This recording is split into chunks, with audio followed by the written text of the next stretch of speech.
नमस्कार, आदाब, सत श्री अकाल and welcome to magnet brains, आपका favourite education channel. Good morning, good afternoon, good evening, whenever you are enjoying this session students. आपको पता है मैग्नेट ब्रेन्स किंडरगार्टन से लेकर 12th तक के सारी क्लासेस के सारे सब्जेक्ट्स आपको प्रोवाइड कराता है। और न सिर्फ एक लैंग्वेज में, अब हम 2 लैंग्वेजेस में पढ़ाते हैं आपको, English as well as Hindi medium. And हमारे सारे कंटेंट चाहे आप ऐप से यूज करें, चाहे वेबसाइट से यूज करें, चाहे यूट्यूब चैनल से पढ़ें, एकदम फ्री ऑफ कॉस्ट अर्थात निःशुल्क आपके लिए अवेलेबल है। बस हमारा एक छोटा सा इनिशिएटिव है कि भैया भारत का हर बच्चा जो पढ़ना चाहता है, जो जीवन में आगे बढ़ना चाहता है, उसमें मैग्नेट ब्रेन्स एक पॉजिटिव कंट्रीब्यूशन कर सके, उसकी मदद कर सके कि वो अपने सपनों को साकार कर सके। और शायद इसी सपने के लिए और इसी दृढ़ निश्चय की वजह से हम सारे टीचर्स हमेशा से प्राउड रहते हैं कि हम मैग्नेट ब्रेन्स के साथ जुड़े हुए हैं। और मैग्नेट ब्रेन्स के हमारे इतने सारे स्टूडेंट हैं जो हमें इतना सारा प्यार करते हैं और अपने जीवन में इतनी सारी मेहनत करते हैं। चाहे वो बोर्ड्स हो या एनटीएससी हो या फिर ओलंपियाड्स हो, मैग्नेट ब्रेन्स सारे सेशंस को प्रोवाइड कराता है। एनटीएससी में भी हम लोग मैथ, साइंस, सोशल एंड हमारा लॉजिकल रीजनिंग भी कवर करते हैं, जिसके टीचर्स आपके ठीक सामने आपको दिख रहे होंगे। और हमारा ये जो गोल है कि हमारा एनटीएससी में हर विद्यार्थी जो हमसे पढ़ रहा है वो कामयाब हो, वो जरूर होगा सच। हम जरूर होंगे कामयाब, एनटीएससी में अच्छे रिजल्ट्स हमारे आएंगे, क्योंकि जितनी मेहनत हमारे साथ हमारे स्टूडेंट्स यानी आप लोग करते हैं, जितना फोकस, जितना डिटरमाइंड आप लोग रहते हैं, हमें हमेशा लगता है कि हम आगे बढ़ेंगे जीवन में एंड अपनी मंजिल को जरूर अचीव करेंगे। चलिए, मैग्नेट ब्रेन्स आज के लिए आपके लिए क्या लेके आया है, तो आज का हमारा सेशन फोकस करेगा एनटीएससी के सैट पार्ट में, जो मैथ्स का हिस्सा होता है। देखिए, सैट में 3 पार्ट होते हैं, आपको पता है, सोशल, साइंस एंड मैथ्स, जिसमें मैथ्स का हिस्सा बहुत कम होता है लेकिन बहुत इंपॉर्टेंट होता है, काफी स्कोरिंग होता है। तो मैथ्स में आज हम पढ़ने वाले अर्थमेटिक प्रोग्रेशंस और प्रीवियस ईयर क्वेश्चंस स्पेसिफिकली, क्योंकि देखो इतने सारे स्टेट्स हैं, इतने सारे क्वेश्चन पेपर बनते हैं कि अगर आप इन सारे स्टेट्स के पिछले 10 साल के प्रीवियस ईयर क्वेश्चंस ही अगर आप कलेक्ट कर ले तो वो भी बहुत सारे हजारों क्वेश्चंस का एक बैंक बन जाता है, जिसको आप यदि सॉल्व करते जाएंगे कंटिन्यूअसली तो आपकी आसानी से तैयारी हो जाएगी एनटीएससी के लिए। ये है प्रीवियस ईयर क्वेश्चंस का सेकंड पार्ट, मतलब सेकंड सेशन। पहला सेशन हमने कवर कर लिया है, जहां पे हमने 2017 से लेकर 2020 तक के सारे सवालों को सॉल्व किया है। अगर आपने वो सेशन नहीं देखा है तो प्लीज जाके आप देखिए, आपको उसके लिए कहीं जाने की जरूरत नहीं है, कुछ ढूंढने की जरूरत नहीं है। इसी सेशन के डिस्क्रिप्शन में नीचे आपको लिंक मिल जाएगा प्रीवियस वीडियो का, वहां से आप आसानी से उस सेशन को देख सकते हैं। अदरवाइज हमारी प्लेलिस्ट है, वेबसाइट है, ऐप है, वहां पे भी आप सारे चैप्टर्स के सारे लेक्चर्स, सारे sessions free of cost avail कर सकते हैं, उन्हें वहां से बेनिफिट ले सकते हैं। शुरू करते हैं हम आज का सेशन। आज के सारे सवालों को देखने का हमारा पूरा सेशन स्टार्ट हो गया। यहाँ पे पहला क्वेश्चन है, देखिए यहाँ पे देखो, अब 2015 से हम लोग कर रहे हैं 17 तक के सवाल। तो ये सवाल एक्चुअली क्या है, आपसे 3 साल पुराने हैं, मतलब आज से। तो इनका लेवल थोड़ा सा टफ हो जाता है, क्योंकि एज कंपेयर टू करंट जो पिछले 3 साल के सवाल उनसे थोड़े अलग हो जाते हैं, बिकॉज तब स्टेट बोर्ड्स अलग तरीके से काम करते थे। जैसे कि मतलब एग्जाम्पल अगर मैं आपको बताऊं तो आई थिंक पिछले कुछ सालों में एनसीईआरटी को लगभग सारे बोर्ड्स ने ही एक्सेप्ट कर लिया है, पर काफी बोर्ड्स में 2015 से लेकर 17 के बीच में उनकी खुद की किताबें चलती थी, मतलब खुद के प्रोडक्शन थे, खुद के पब्लिकेशन थे, जहां पे सवालों का लेवल थोड़ा अलग हुआ करता था। ठीक है, तो इसलिए यहाँ पे सवाल कई बार थोड़े से ट्विस्ट एंड टर्न वाले हो जाते हैं एज कंपेयर टू लाइक अभी रिसेंट ईयर्स में क्या होने लग गया है कि लगभग सारे ही बोर्ड जो हमारी एनसीईआरटी किताब है उसी को फॉलो करते हैं मैक्सिमम पॉसिबल एक्सटेंट तक, थोड़ा बहुत अपना एडिशन करके फिर अपनी पब्लिकेशन बना देते हैं। ठीक है, चलिए और वैसा इसलिए हो रहा है बिकॉज ताकि पूरे देश में एक जैसा ही सिस्टम चले, मतलब सब एक जैसी पढ़ाई करें, अलग अलग पढ़ाई करके किसी को फायदा या नुकसान न हो। चलिए ये सवाल देखते हैं हम लोग। यहाँ पे क्या दिया गया है आपको, तो भाई यहाँ पे देखो ये दिया है कि सम ऑफ n टर्म्स आपसे पूछा गया है, यदि आपकी सीरीज ये है तो। ठीक है, आपको सीरीज दे दी है, उसका आपको सम ऑफ n टर्म्स निकालना है ना।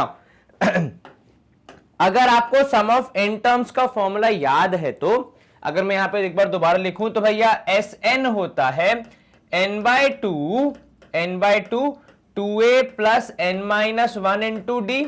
ठीक है, या तो फिर आपको लास्ट टर्म पता होनी चाहिए, फेयर इनफ। लेकिन क्या यहां पे आपके पास 2a और n की वैल्यू और d की वैल्यू है? अगर ये तीनों वैल्यूज आपके पास हैं तब तो आपका काम आसान हो जाएगा, अदरवाइज मुश्किलों का सामना करना पड़ेगा। चलिए n टर्म्स का हमें बोला है तो n की वैल्यू तो हम पुट नहीं करेंगे, लेकिन कम से कम a और d की वैल्यू तो पुट करनी पड़ेगी।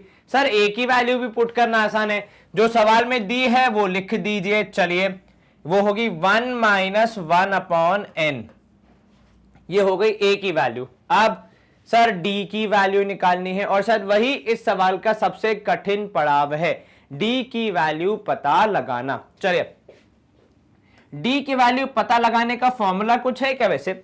सर d होता है बेसिकली पहली और दूसरी टर्म या दूसरी और तीसरी टर्म या फिफ्थ और सिक्स्थ टर्म, मतलब दो कंसेक्यूटिव टर्म्स के बीच का डिफरेंस, बीच का गैप। तो यहां पे अगर हमें d फाइंड करना है तो हम करेंगे 1 minus 2 upon n, that is second term minus first term. दूसरे में से पहला माइनस कर लो, तीसरे में से दूसरा माइनस कर लो, पांचवे में से चौथा माइनस कर लो, कोई सा भी माइनस कर लो कंसेक्यूटिव वाला, आपको आपका जवाब मिल जाएगा डी की वैल्यू। ये मत करना तीसरा और पहला माइनस कर दिया। सर आपने कहा था माइनस कर लो किसी को भी किसी को भी माइनस करने को नहीं बोला मैंने क्या बोला? कंसेक्यूटिव टर्म्स को माइनस करना है, ठीक है? तो ध्यान रखना, पांचवे में से चौथा कर दिया, आठवें में से सातवां कर दिया, या सबसे सिंपल दूसरे में से पहला कर दिया, बात बराबर ही जाएगी। चलिए यहां पे होगा फिर 1 माइनस 1 अपॉन n। अब ये जो माइनस साइन है ये ब्रैकेट के अंदर जाएगा और हमें d की वैल्यू पता लगाने में हेल्प करेगा। तो 1 माइनस 2 अपॉन n, ये तो ऐसा ही रहेगा, ठीक है? यहां पे हो जाएगा माइनस 1 अपॉन 1, बेसिकली आप यहां पे केवल 1 भी लिख सकते हैं, तो माइनस 1 प्लस 1 अपॉन n। अब ये प्लस 1 और माइनस 1 है देखो यहां पे, तो वो तो हो जाएंगे कैंसिल। कुल मिला के क्या बचेगा सर? आपके पास बचेगा d is equal to minus 2 upon n and plus 1 upon n। क्योंकि दोनों का डिनोमिनेटर n है तो डिनोमिनेटर कॉमन हो सकता है, तो माइनस 2 प्लस 1 करने पे केवल 1 बचेगा, माइनस 2 प्लस 1 हो जाएगा 1, तो d की वैल्यू हो जाएगी 1 अपॉन n। अब यहां पे आपको a मिल गया, d मिल गया, तो फिर आपके लिए अब कोई भी दिक्कत नहीं आनी चाहिए। वैसे d आएगा माइनस 1, ध्यान रखना, क्योंकि देखो माइनस 2 है, क्या है? माइनस 2 है, तो d की वैल्यू हो जाएगी माइनस 1 अपॉन n। चलिए d मिल गया, a मिल गया, अब Sn निकाल लेते हैं। फॉर्मूला हमारे पास है, केवल वैल्यू रखनी है, और अच्छी बात यह है n की वैल्यू नहीं रखनी क्योंकि nth टर्म तक का ही सम निकालना है। चलो तो Sn हो जाएगा यहां पे n/2 एज इट इज, क्योंकि n की वैल्यू हमें बताई नहीं गई है। हाँ, 2 इंटू ये हो जाएगा हमारा a, that is 1 minus 1 upon n। ये हो गया क्या? a रख दिया हमने, प्लस यहां पे होगा n माइनस 1 इंटू डी की वैल्यू है माइनस 1 अपॉन n, ब्रैकेट में क्योंकि नेगेटिव साइन है, कहीं गलती ना हो जाए, ठीक है? चलो अब आप क्या करोगे? सर ये n/2 को फिलहाल तो कुछ नहीं कर सकते, तो ऐसे ही छोड़ दो, बिल्कुल ठीक क्योंकि हमें पता भी नहीं है n इवन है या ऑड है, तो कुछ नहीं कर सकते फिलहाल। तो यहां पे ये 2 बाहर अकेले अकेले बोर हो जाएगा, इसको अंदर मल्टीप्लाई कर देते हैं, तो हो जाएगा 2 माइनस 2 अपॉन n, 2 क्योंकि दोनों से मल्टीप्लाई होगा। और ये है ट्रिकी पार्ट है, कैसे आप इस माइनस साइन वाले को इससे मल्टीप्लाई करते हैं ताकि आप अपने क्वेश्चन को फर्दर सॉल्व कर सके। अब जब आप n को माइनस 1 अपॉन n से मल्टीप्लाई करेंगे तो plus n into minus 1 upon n। चलिए कोई रिस्क नहीं लेना है हमें, हम ऐसे लिखकर ही सॉल्व करेंगे। फिर होगा minus 1 into minus 1 upon n। फिर से छोटे बालक की तरह एक एक स्टेप को आराम आराम से सॉल्व करना है ताकि बिल्कुल भी गलती ना हो जाए हमसे। जैसा कि मैं देख पा रहा हूं ये n और n हो सकते हैं कैंसिल, तो कर दिए कैंसिल, ठीक है? इसके बाद क्या बचेगा सर? इसके बाद बचना चाहिए Sn इक्वल्स टू n/2, तो रहेगा ही इधर पे 2 माइनस 2 अपॉन n, ये माइनस माइनस मल्टीप्लाई, एक ही माइनस 1 बचेगा पहली बात तो, क्योंकि n कैंसिल हुआ है, माइनस 1 को भी कोई कुछ नहीं कर पाया है। दूसरी चीज यहां पे माइनस माइनस 1 जो है, माइनस 1 वो मल्टीप्लाई होके प्लस 1 बन जाएंगे, है ना? अब बस थोड़ी सी चीजें और, हमारा जवाब हमें मिल जाएगा। तो ये हो जाएगा n/2, 2 माइनस 1 कितना बचेगा? 1 बचेगा, तो 1, ठीक है? इधर पे -2 प्लस 1, तो -2 प्लस 1 फिर से होगा -1 अपॉन n, तो ऐसा कुछ होगा। यस सर, क्या ऐसा कुछ ऑप्शन आपको दिख रहा है? सर अभी तो नहीं दिख रहा है, लेकिन हाँ सर सारी जगहों पे ये एलसीएम कुछ नहीं दिख रहा है, मतलब डिनोमिनेटर में कुछ नहीं है, तो हम भी यहाँ पे एलसीएम ले लेते हैं। चलिए आपकी बात मान ली जाती है। अगर आप एलसीएम ले लेंगे तो फिर आपके पास क्या बचेगा यहां पे सॉल्व करने को? सर हम एलसीएम ले लेंगे तो ये हो जाएगा Sn is equal to n by 2 into, यहां पे होगा एलसीएम लेने के बाद n माइनस 1 अपॉन n। तो आप यहां पे सॉल्व करेंगे तो आपके पास बचेगा Sn equals to n by 2 into n minus 1 upon n। जैसा कि आपको न्यूमरेटर और डिनोमिनेटर में दोनों जगह पे n दिख रहा है तो कैंसिल कर देते, क्या बचेगा फिर? सर फिर बचेगा Sn equals to n minus 1 upon 2, या फिर इसको लिखने का एक और तरीका 1 बाय 2 इंटू n माइनस 1, जैसा कि हमारे ऑप्शन से मैच कर रहा है। अब देखो 1 बाय 2 इंटू n माइनस 1 कौन सा ऑप्शन है? सर ऑप्शन डी में दिख रहा है, तो हम ऑप्शन डी को यहां पे मार्क कर देंगे। अगर हमें किसी और में दिखता तो हम वो मार्क कर देते। अब देखो यहां पे कई बार क्या होता है, ऑप्शन लिखा ऐसा होता है, व्यक्ति क्या सोचता है कि यह 1 अपॉन 2 इंटू n माइनस 1, ना, it is half into n minus 1। ठीक है, तो क्लैरिटी रखे, ऑप्शन कहना क्या चाह रहा है आपसे, वो n माइनस 1 ऑप्शन के हिसाब से डिनोमिनेटर में नहीं है, वो केवल हाफ से मल्टीप्लाई हो रहा है, ये दर्शा रहा है। ठीक है, चलिए कंप्यूटर जी से एक बार पूछ लेते भाई, जवाब वेरिफिकेशन जरूरी है क्या? उनका जवाब भी है ऑप्शन डी। जी हाँ बिल्कुल, कंप्यूटर जी का भी कहना है कि भाई जवाब ऑप्शन डी सही है, हमने भी वही मार्क किया था। तो इसी के साथ हम करेंगे स्क्रीन क्लियर और मूव करेंगे नेक्स्ट क्वेश्चन की तरफ। चलिए अब यहां पे आ गया एक और नया प्रश्न, जो कि किसके बारे में, देखो सम b1 b2 करके हमारे पास कुछ टर्म्स दी हैं, कितनी? 19 टर्म्स दी हैं, किसकी? एक एपी की। तो एक एपी की 19 टर्म्स आपको दी गई है, पहली 19 टर्म, और साथ में बताया गया कि देखो b1 b8, तो कुछ सिलेक्टिव टर्म्स को उन्होंने ऐड किया है, जिसको जोड़ने पे आ रहा है 224। तो आपको बताना है कि एग्जैक्टली सम ऑफ 19 टर्म्स कितना होगा। चलिए आपके पास जो ये एडिशनल इंफॉर्मेशन है, सबसे पहली चीज तो यही है, इसके अलावा कुछ और तो है नहीं। तो इसको हम थोड़ा सा स्कैन करके, थोड़ा इवैल्यूएट करके देखते हैं हमें क्या रिजल्ट मिल रहे हैं। चलिए b1 का बेसिकली मतलब होगा पहली टर्म, तो पहली टर्म को तो हम a भी लिखते हैं, जहां से पूरी कहानी स्टार्ट हो रही है। बिल्कुल सर, b8 है, माफ कीजिएगा, मतलब 8वीं टर्म। 8वीं टर्म को अगर हम इक्वेशन के रूप में लिखें, मतलब कैसे वो आती है, तो सर उसमें एक तो स्टार्टिंग होता है हमारा a, और a के साथ फिर आता है d, लेकिन d कितना आता है सर? एक कम, 8 में से एक गया तो यहां पे आ जाएगा 7, और एक कम होने का लॉजिक क्या है सर? पहली टर्म तो आपने लिखी दी है ना, तो जब मैं पहली टर्म और यहां पे भी 8 जोड़ दूंगा तो वो 9 हो जाएंगे, तो इसलिए ये 1 और ये 7 तो जोड़ के हो गए 8। ठीक है, 12 है तो मतलब a प्लस 11d लिख सकते हो आप। उसके बाद 19 है तो क्या लिखोगे? तो सर a प्लस 18d। चलिए, और इन सब को जोड़ने पे आपको मिल रहा है 224। मैंने क्या किया, बेसिकली इस स्टेटमेंट को एक सही तरीके से, मतलब जहां पे हमारे पास कुछ जानी मानी वैल्यूज हैं उनको हम लिख सकते हैं। ठीक है, अब यहां पे 1 2 3 4, 4a हो जाएंगे आपके पास। ठीक है, 4a प्लस यहां पे क्या होगा सर? 7 और 11 कितना हो जाएगा सर? 11 और 7 हो जाएगा 18, 18 और 18 कितना हो जाएगा सर? 36। बहुत बढ़िया, गणित काफी तेज है आपकी, तो भाई हो जाएगा 36d। एक बार फिर से देखो यहाँ पे क्या बोला मैंने सर, ये 7 और 11 18, 18 और 18 हो जाएगा 36d इज इक्वल टू 224। अब आपको यहां पे साफ दिख रहा होगा कि इन दोनों वैल्यूज में से आप 4 कॉमन ले सकते हैं, पर मैं एक्चुअली 4 कॉमन नहीं लूंगा, और ऐसा इसीलिए क्योंकि मेरे पास जो अब इक्वेशन आएगी कुछ अलग वैल्यू कॉमन लेने पे, वो मेरे बहुत काम की है, जो कि आपको आगे समझ में आएगा। तो देखो यहां पे अगर मैं 2 कॉमन लूं, अंदर बचेगा 2a प्लस 18d, कितना? 2a plus 18d equal to 224। What is 2a plus 18d? तो ये 2 हो जाएगा, तो सर 2a प्लस 18d हो जाएगा 224 डिवाइड बाय 2, दैट इज 112। कितना?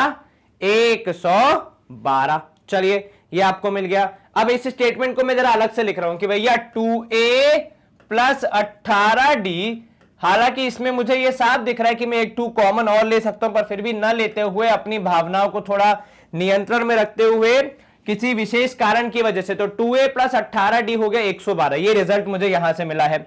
चलिए अब इस रिजल्ट के बाद अगली चीज हमें क्या मिलनी चाहिए सर? अब बचा क्या है, सिर्फ सम ऑफ फर्स्ट 19 टर्म्स निकालना है तो निकालिए। चलिए Sn होता है, फॉर्मूला आपको याद है n/2, फिर भी एक बार रिवाइज करवा देते हैं, 2a plus n minus 1 into D.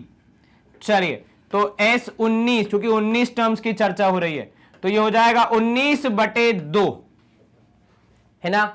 अब 2a तो एज इट इज, क्योंकि a की वैल्यू पता नहीं है, n-1 मतलब 18 इंटू डी, क्योंकि भैया 19 में से एक गया तो 18।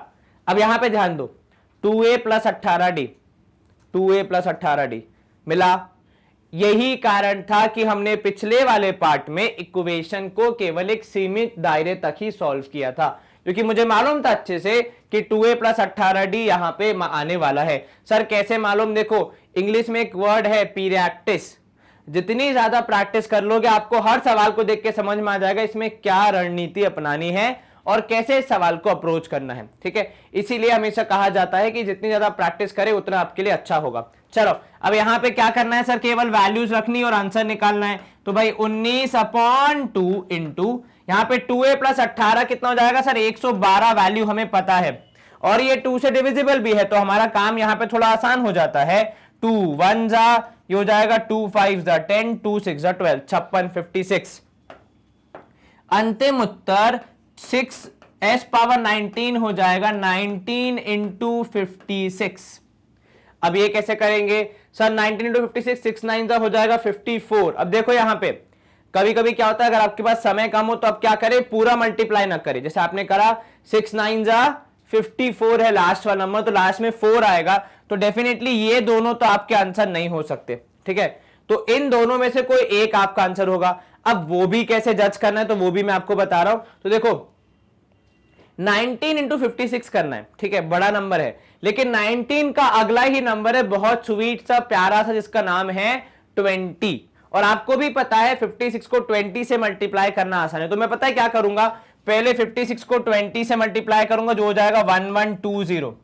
सर आपको कैसे पता है, देखो इंटू 2 करोगे 112 और एक शून्य लगाना है। ठीक है, तो 1120 में से कितना माइनस करेंगे, एक 56 हम माइनस कर देंगे, क्योंकि हमें 19 चाहिए, तो एक जो एक्स्ट्रा आ गया है उसे आपको माइनस करना पड़ेगा। और मैं अगर पूरा सॉल्व न भी करूं, मतलब माइनस न भी करूं, तब भी मुझे पता है कि मेरा जवाब ऑप्शन सी के आसपास आना चाहिए। और ऐसा इसीलिए क्योंकि देखो अगला जवाब है 1344, जो कि 1120 में जोड़ेंगे तब जाके पहुंचेगा। ठीक है, फिर भी अगर आप माइनस करना चाहें तो ये लीजिए 12 की जगह आ जाएगा 11, 10 में से 4 6 गया 4, 11 में से 5 गया 6, ये हो जाएगा कितना 1054 कितना होगा। हाँ, तो ऑप्शन सी हमारा सही हो जाएगा, है ना, बिना पूरा सब्ट्रैक्शन किए भी ऑप्शन सी हो जाएगा सही।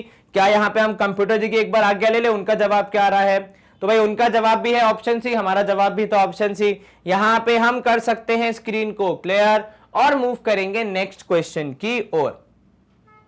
चलिए अब यहां पे हमारा तीसरा प्रश्न क्या बोल रहा है हमसे, the sum of 3 consecutive terms of an AP is 21। ठीक है, 3 कंसेक्यूटिव टर्म्स का बोल रहा है, सम कितना है 21 है। अब आपसे क्या बोला गया है, and the sum of the squares of these terms is 165। The middle term of the terms is, मतलब इन तीनों में से बीच वाली टर्म आपको बतानी है। अब देखो यहां पे पहली चीज तो जब भी ऐसा कोई सवाल आए, एक ऑप्शन तो ये होता है कि आप 3 टर्म्स को मान लो भैया, जैसे अब आपको बोला गया 3 टर्म्स, तो आपने क्या मान लिया, T1 T2 T3 आपने ऐसा मान लिया। ठीक है, अब T1 हो गया A, तो T2 हो जाएगा A प्लस डी और T3 हो जाएगा A प्लस 2D। अगर आप इस अप्रोच के तहत सवाल को सॉल्व करते हैं तो अक्सर आपके सवाल में गलती हो जाती है, और ऐसा इसीलिए बोल रहा हूं मैं क्योंकि देखो होता यह है कि यहां पे इनको सॉल्व करने में बहुत कॉम्प्लेक्स हो जाती हैं चीजें, इसीलिए पता जब भी 3 टर्म वाला सवाल आता है ना, तो आपकी अप्रोच थोड़ी सी चेंज हो जानी चाहिए। हम instead of using T1 T2 T3 and A plus D A plus 2D कुछ अलग वैल्यूज यूज करते हैं। उदाहरण के तौर पे अगर मैं आपको एग्जांपल दूं तो मैं पता है T1 T2 T3 किसे मानूंगा ताकि मेरा कैलकुलेशन आसान हो जाए, तो मैं बोलूंगा भैया इसको मान लो आप A माइनस डी, इधर वाले को मान लो A, इधर वाले को मान लो A प्लस डी। सर क्या ये तीनों AP में है, बिल्कुल है। सर आपको कैसे पता, देखिए इन दोनों के बीच का गैप है d के बराबर, क्योंकि इसमें से हमने d माइनस किया तब ये मिला और ऐसा अगर देखें तो इसमें अगर आप d जोड़ दोगे तो a मिल जाएगा, और यहां पे भी जब आप d जोड़ दोगे तब आपको a मिल जाएगा, तो मतलब AP तो है। चलिए अब आपसे क्या पूछा गया है, आपसे ये पूछा गया कि भैया इन तीनों टर्म्स का जो सम है वो कितना है, 21 है, तो आप तीनों को जोड़ दीजिए। अब जब आप तीनों को जोड़ेंगे आपको मिलेगा a minus d plus a plus d is equal to 21। आपने minus d plus d cancel कर दिया, 3a हो जाएगा 21 के बराबर, a की वैल्यू हो जाएगी 7 के बराबर। ठीक है, चलिए a है मिडिल टर्म, तो मिडिल टर्म आ गई 7। सर क्या यही हमारा आंसर होगा? हाँ, लेकिन आपके पास दूसरी कंडीशन भी है भैया सवाल में, तो ध्यान रखना कि ये वाली कंडीशन भी पूरी हो रही हो स्क्वायर्स वाली, और अगर नहीं हो रही होगी तब फिर दिक्कत हो जाएगी। इसलिए हमेशा सवाल को पूरा सॉल्व करें, एक बार आधा सॉल्व कर, क्योंकि देखो क्या होता है ना कई बार सवालों में कि जितना दिया होता है ना केवल उतना ही नहीं होता है सवाल। ठीक है, तो ये 7 हो सकता है आपका आंसर हो सकता है कुछ और आंसर निकल के आ जाए जो कि दोनों कंडीशन को फुलफिल कर रहा हो। ठीक है, चलिए अब क्या बोल रहा है, देखो सम ऑफ द स्क्वायर्स बोल रहा है। भाई पहली टर्म कौन सी थी, तो सर पहली टर्म थी a माइनस डी, चलिए तो a माइनस डी का स्क्वायर कर दिया।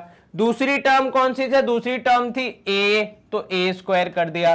सर तीसरी टर्म थी a माइनस डी का होल स्क्वायर, तो वो भी कर दिया 165 के बराबर। तो एक माइनस वाली टर्म, एक प्लस वाली टर्म और एक a वाली टर्म, तीनों के स्क्वायर्स को देखो लिखा है ना सम ऑफ द स्क्वायर्स, तो तीनों के स्क्वायर्स को जोड़ने पे 165, सिंपल। चलिए अब आगे क्या करोगे, सर a माइनस डी का स्क्वायर है तो वही करना पड़ेगा। What is a minus d का स्क्वायर, तो a square plus d square minus 2ad, ये क्या हुआ सर, ये हो गया a square plus b square minus 2ab, जो कि एक एवरग्रीन कॉन्सेप्ट है, मतलब हर बार लगाया जाता है कहीं भी हो जाए। देखो मेरे हिसाब से तो भैया इस देश में जैसे ही कोई बालक बालिका होता है, मतलब पैदा होता है, उसको 6-7 महीने बाद 2-3 चीजें सिखा दो।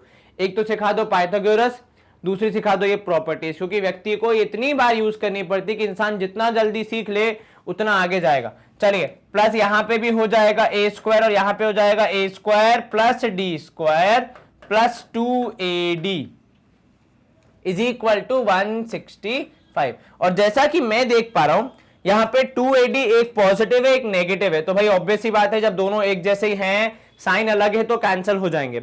बचा क्या आपके पास, सर बचा हमारे पास a स्क्वायर मतलब 3a स्क्वायर, और साथ में बच गए हैं 2d स्क्वायर, और इनको जोड़ने पे आ रहा है 165।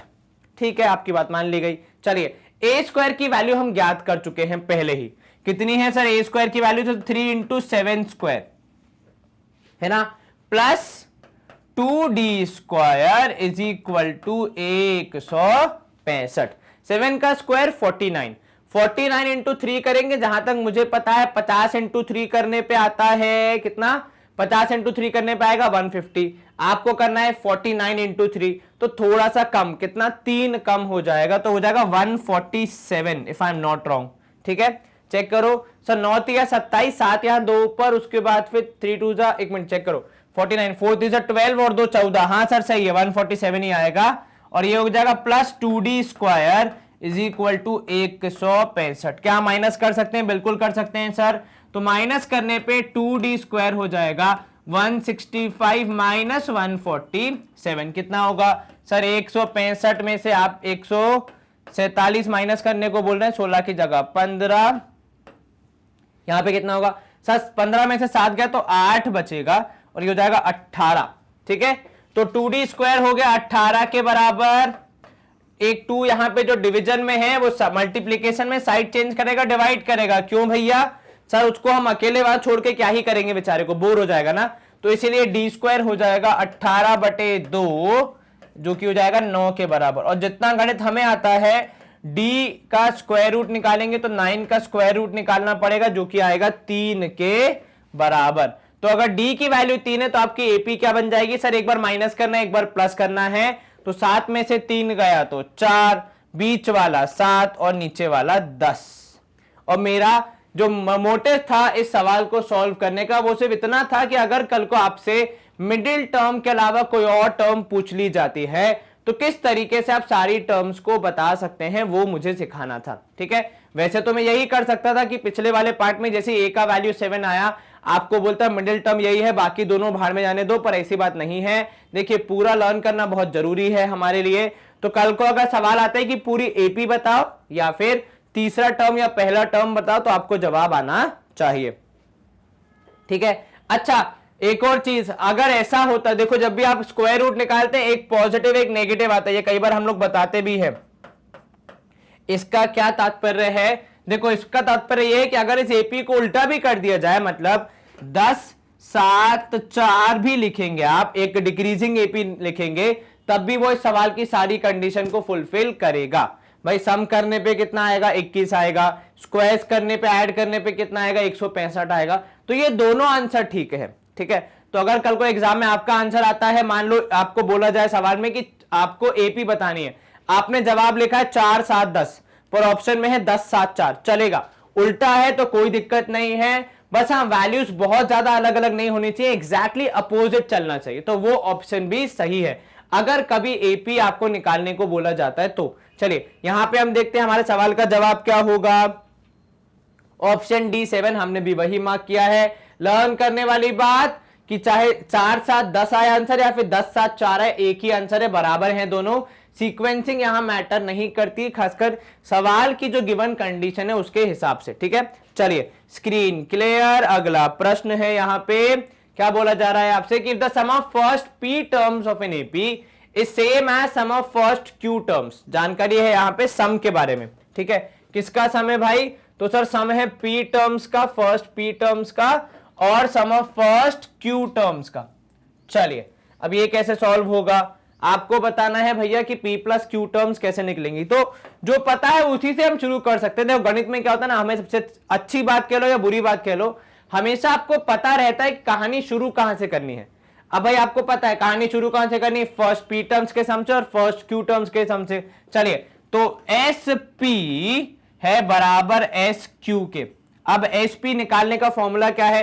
तो सर वो है p/2 into 2a plus p-1 into D, यही होगा, है ना?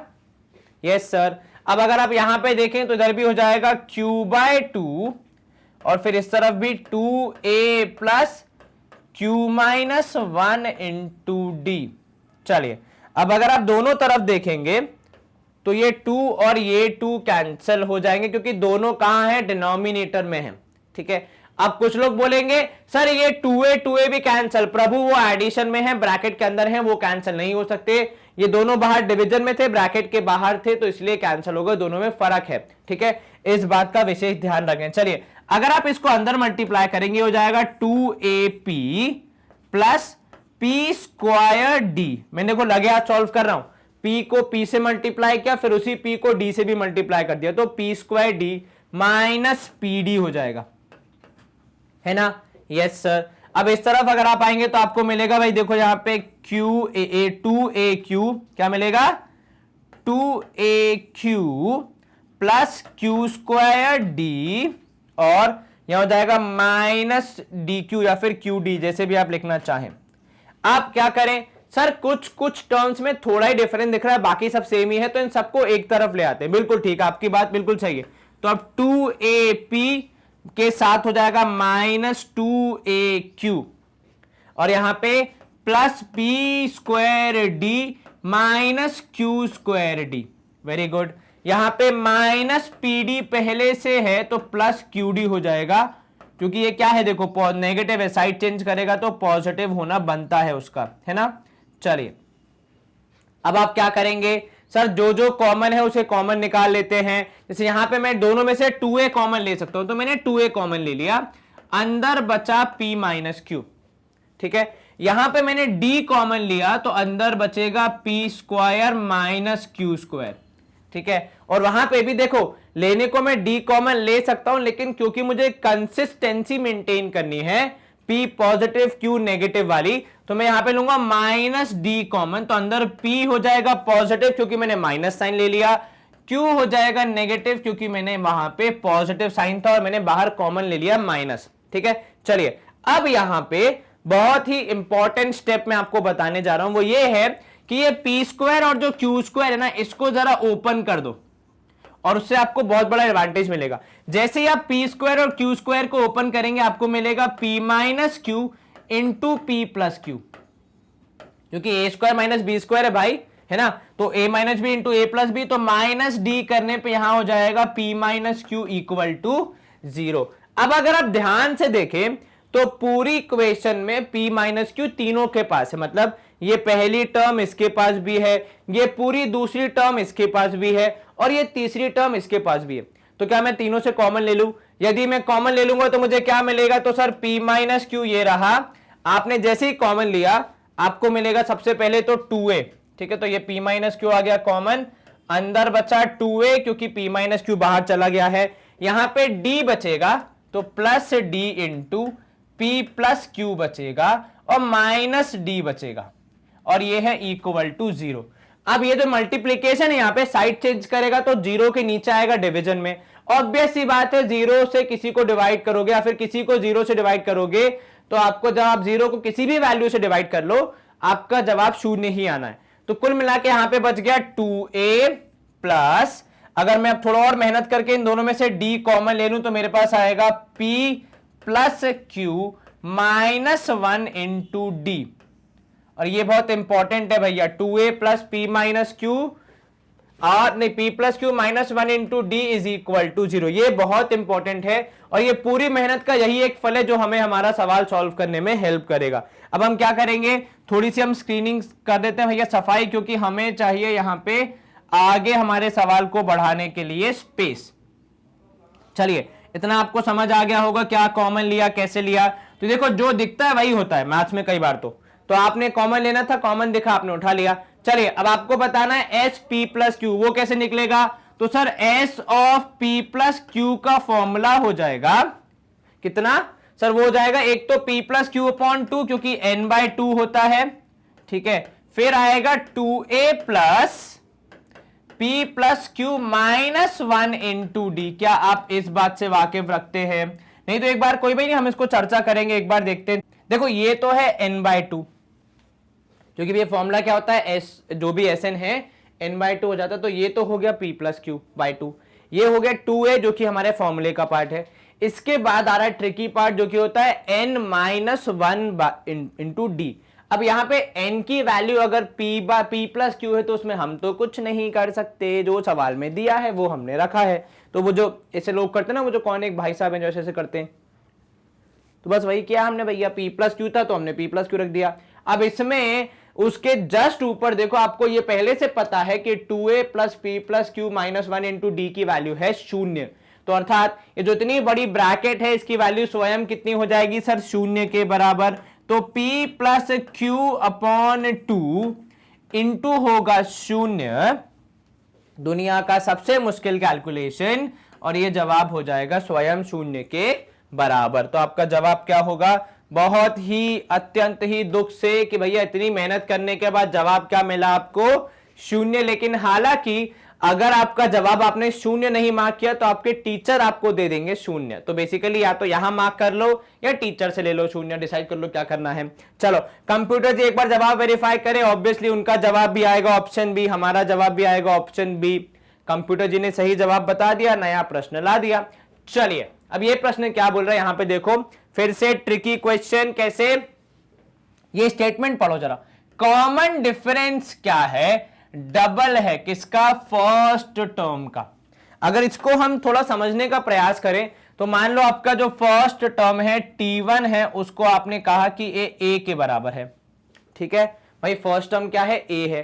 तो कॉमन डिफरेंस क्या होगा? अगर आप चाहें तो इसको x भी मान सकते हैं, कुछ भी ले सकते हैं, पर हमारी जनरल प्रैक्टिस है कि हम a मानते तो a ही लिख रहे हैं।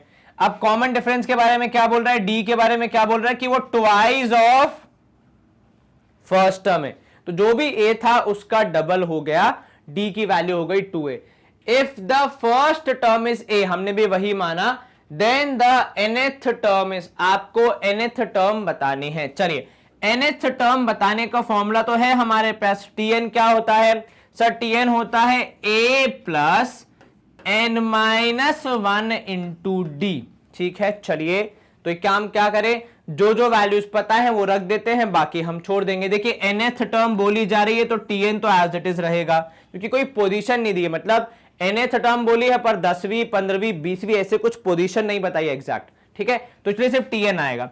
a क्योंकि पहला टर्म a है, n-1 क्योंकि फिर से संख्या नहीं बताई है तो आप फॉर्मूला ही यूज करेंगे, और d की वैल्यू हो जाएगी 2a। अब ये जो 2a है ये फिलहाल ऐसे बाहर तो खड़े नहीं रहेगा, ब्रैकेट के अंदर मल्टीप्लाई करके हम थोड़ा सिंप्लीफाई करने का प्रयास तो करेंगे। तो आपका tn हो जाएगा यहां पे a plus 2an minus 2a, ठीक है। अब आप इसको और सॉल्व करेंगे तो tn हो जाएगा आपका यहां पे 2an। अब देखो यहां पे -2a और a, एक पॉजिटिव एक नेगेटिव, प्लस माइनस हो जाएगा माइनस, और क्योंकि -2a बड़ी वैल्यू है तो यहां हो जाएगा 2an माइनस a। अब यदि हम देखें सवाल में तो हमारे पास देखो जवाब में a कॉमन है, तो हम क्या करेंगे, हम भी a कॉमन ले लेंगे। तो जब आप tn के साथ a कॉमन ले लेंगे आपके पास बचेगा यहां पे 2n, क्योंकि a आपने बाहर ले लिया, -1 क्योंकि पूरा का पूरा a बाहर आ गया, तो इसलिए -1 यहां पे रख के हम बताएंगे कि पूरा का पूरा a बाहर आया है, पर वो a की जगह है, वो सिंप्लीफाई करने के लिए या फिर वो सिग्निफाई करने के लिए हमारे पास वो -1 है। चलिए, तो हमारा जवाब होना चाहिए a इंटू 2n-1 या फिर 2n-1 इंटू a, जो भी आपको ठीक लगे। अब देखो कितने ही बारीक तरीके से डिफरेंस आता है क्वेश्चन में, ऑप्शन में, कि देखो ऑप्शन डी जो है ना उसमें 2 भी कॉमन ले लिया और साथ में +1 लिख दिया। अगर गलती से वो -1 होता तो भी बहुत बार व्यक्ति, में इस ऑप्शन की बात कर रहा हूं, तो भी व्यक्ति क्या सोचता है यार -1 आ रहा है, 2 कॉमन आ रहा है, शायद ये भी सही जवाब हो सकता है, या फिर जल्दबाजी में आपको शायद ये 2 के पहले 2 के बाद का ब्रैकेट इतना ज्यादा नहीं दिखता, ठीक है। तो अगर मतलब मैं कहना ये चाह रहा हूं कि अगर एक ऑप्शन होता 2 इंटू n-1, ठीक है, इंटू a, इसको देख के भी बहुत लोग हड़बड़ाहट में जल्दबाजी में मार्क कर देते, तो कृपया ऐसी गलती ना करें। आपके ऑप्शन में हर एक ब्रैकेट हर एक साइन का बहुत महत्व है, तो कृपया ध्यान पूर्वक अपना सवाल का जवाब दे। चलिए कंप्यूटर जी से पूछ लेते भाई उनका जवाब क्या आ रहा है, तो उनका जवाब भी है ऑप्शन सी, हमने भी वही मार्क किया। ऑप्शन डी को हमने डिमॉन्स्ट्रेशन मतलब कुछ दर्शाने के लिए मार्क किया था, जबकि वो हमारा जवाब नहीं था, ठीक है। चलिए, तो आपसे ये चर्चा करने के लिए मार्क किया था कि किस तरीके से ऑप्शन से खेला जाता है अक्सर एग्जाम में, और आपको कितना सतर्क रहना है। नया प्रश्न है यहां पे, एक एपी है जिसका 4th टर्म दिया है। कौन सा टर्म दिया है, चौथा टर्म T4 दिया है। चलिए बहुत बढ़िया, तो ये T4 की जानकारी हो गई। फिर T10 दिया है 16। चलिए, दो इंपॉर्टेंट चीजें T4 और T10, some of first 40 terms निकालना है। ये सवाल देखा जाए तो कह सकते हैं एनसीईआरटी बेस्ड हो गया, क्योंकि आपको दो इक्वेशंस दी है T4 T10 वाली, और आपको 40 टर्म्स का सम निकालना है, आसान हो जाएगा। चलिए, T4 कितना है सर, 11 के बराबर है, ठीक है, T4 है 11। T4 निकालने के लिए क्या करना पड़ेगा sir, a plus 3d। Logic वही कि a हो गया पहली टर्म, उसके बाद 4 टर्म तक जाना है, तो पहले से लेकर चौथे तक जाने के लिए 3 कदम कूदना पड़ेगा, इसलिए 3d, और जोड़ने पे है 11। चलिए, दूसरा था T10, तो वो मैं यहां लिख रहा हूं कि T10 है 16 के बराबर, वही, तो ये हो जाएगा a प्लस कितना सर, a प्लस हो जाएगा 9d, क्योंकि पहली टर्म आपने ऑलरेडी a लिख दी है 16। दो इक्वेशन आप सॉल्व करेंगे, आप चाहें तो यहां से a की वैल्यू निकाल सकते हैं 16 माइनस 9d, और वहां पे रख सकते हैं कि चलिए इसका आंसर निकालिए। अब जब आप रिप्लेस करेंगे तो आपको मिलेगा 16 minus 9d plus 3d is equal to 11। यही होगा, क्या बोला मैंने भाई, देखो T10 था तो आपने क्या लिख दिया भाई, a प्लस 9d। T4 था, आपने लिखा a प्लस 3d। दोनों जगह से आपने वैल्यू पिक करी, यहां से आपको मिला a की वैल्यू 16 माइनस 9d, यहां से मिल रहा है सॉल्व करने के बाद भाई -9 + 3 है, 9 में से 3 गया तो कितना बचेगा, -6d बचेगा, और यहां हो जाएगा 11 माइनस 16। क्यों भैया सर 16 पॉजिटिव है, साइड चेंज करेगा तो नेगेटिव। अब यहां पे देखना क्या बोला जा रहा है आपसे, d की वैल्यू क्या हो जाएगी सर, -6d है फिलहाल तो, जो कि हो जाएगा -5 के बराबर, तो d की वैल्यू हो जाएगी -5 अपॉन -6, यही होगा भाई। -5 आया सब्ट्रैक्ट करने पे, -6 मल्टीप्लीकेशन में था, साइड चेंज करेगा तो डिवीजन, तो d की वैल्यू हो जाएगी 5/6। क्या अकेले डी की वैल्यू निकालना काफी है? नहीं सर, अभी तो हमें ए की वैल्यू भी प्राप्त करनी पड़ेगी। वो कहां से मिलेगा? एक काम करते पहले लिख लेते हैं कि डी की वैल्यू है 5/6, वरना भूल ना जाए अपन। ठीक है, चलो भाई ये वाली इक्वेशन है a+3d, यहां पे पुट कर दो, आपको जवाब आपका मिल जाएगा। तो a+3d, तो a+3 इंटू 5/6 करने पे आपको मिल रहा है 11। यहां पे 3 और 6 कैंसल, 2 बचेगा, एक a+5/2 हो जाएगा 11 के बराबर। तो a की वैल्यू कितनी हो जाएगी सर? 11 माइनस 5/2, ऐसा कुछ। एलसीएम लेंगे आप तो a हो जाएगा यहां पे 11 इंटू 2 हो जाएगा 22 minus 5/2। What is 22 minus 5/2 sir? 22 में से 5 गया तो बचेगा 17, तो 17/2 यही होगा आपका answer most probably. Yes sir, 22 में से 5 गया तो ए की वैल्यू आएगी 17/2। देखो, और अगर आप मैच करना चाहें 17 होता है बेसिकली 8.5, है ना, और यहां पे आपकी चौथी टर्म है 11, उससे ज्यादा ही है, तो 4 टर्म 5/6 ऐड करोगे तो लगभग 11 के बराबर ही आएगा। तो चलिए ए की वैल्यू हो जाएगी 17/2, माफ कीजिएगा। चलिए ए मिल गया, डी मिल गया, आपको क्या निकालना है? सम ऑफ 40 टर्म्स। वो कैसे निकलेगा सर? सम ऑफ 40 टर्म्स निकालने का फॉर्मूला है हमारे पास। देखिए, अगर यहां पे अगर कुछ इजीली हो जाता तो हम वो करते, लेकिन यहां पे जो 2 इक्वेशंस थी ए और डी की वैल्यू निकाले बिना, उसके अलावा कुछ खास उपयोग हमारा उन इक्वेशन से हो नहीं पाया। ठीक है, और कोई आइडिया अगर आपको मिलता है भाई 2 इक्वेशन को यूज करके तो मुझे जरूर बताएं, वो मेरे भी काम आएगा। चलिए पहली 40 टर्म्स, तो S40 निकालना है आपको। क्या होता है इसका फॉर्मूला सर? S40 हो जाएगा 40/2, वेरी गुड भाई, 40/2 इंटू 2a प्लस, तो यहां पे हो जाएगा 2a plus that is 2 into 17/2, यहां पे हो जाएगा प्लस, कितना हो जाएगा सर? n-1, तो मतलब 40 में से 1 गया तो 39 इंटू 5/6, ये होना चाहिए आपका आंसर। ठीक है, अब जो जितना कैंसिल हो रहा है उतना कर दो, बाकी फिर तो हम देखेंगे क्या कर सकते हैं। तो S40 यहां पे हो जाएगा 40/2, मतलब कितना हो जाएगा? 20। यहां पे 2 से 2 कैंसिल तो बचेगा 17। ठीक है, और यहां पे है प्लस 39 इंटू 5। क्या 39 इंटू 5 हम कर सकते हैं? बिल्कुल कर सकते हैं सर। तो 39 इंटू 5 कितना हो जाएगा सर? वो हो जाएगा यहां पे 39 इंटू 5, तो 5 9 जा 45, कितना हो गया सर? 5 यहां 4 ऊपर, 5 तिया 15, 4 हो जाएगा 19, 195 हो जाएगा सर। चलिए आपकी बात मान ली गई, 195 अपॉन यहां पे हो जाएगा 6। ठीक है, अब आप क्या करेंगे सर? एलसीएम ले लेते हैं, तो भाई 17 और 6 का एलसीएम कितना होगा? 17 और 1 हो जाएगा ना यहाँ पे बटे 1। अब जितना कैंसिल होगा, जितना सिंप्लीफाई हो सकता है उतना तो हम करेंगे ही, तो यहां हो जाएगा इंटू 6 और यहां हो जाएगा इंटू 1। चलिए, तो हो जाएगा 20 इंटू होल डिवाइड बाय 6 तो करना ही है, हो सकता है कैंसिल हो जाए ये सब। तो 17 इंटू 6 जब आप करेंगे कितना मिलेगा आपको सर? 6 7 जा 42। ठीक है, तो यहां पे हो जाएगा 6 7 जा 42, 2 यहां 4 ऊपर, और 6 1 जा 6 प्लस 4 करेंगे तो हो जाएगा 102, है ना। तो ये हो जाएगा 102 प्लस 195, 102 प्लस 195। देखते हैं हम जोड़ जाड़ के कितना आ रहा है, और डिवाइड बाय 6 भी करना है हमें, तो 102 195 कितना होगा ऐड करके सर? 5 और 2 7, यहां पे हो जाएगा 9, 1 और 1 2। ठीक है, चलिए अब अगर आप चाहें तो यहां पे कैंसिल कर सकते हैं इसको 2 से, तो 2 10 जा, ये 2 3 जा, है ना। तो ये कितना हो जाएगा सर? 297 upon into 0/3। बेसिकली ये आपका फाइनल उत्तर, तब लगभग उत्तर के करीब वाला मामला। कैसे सर? इन दोनों को जोड़ने पे आया 297, इंटू कर दिया आपने 10, तो 2970।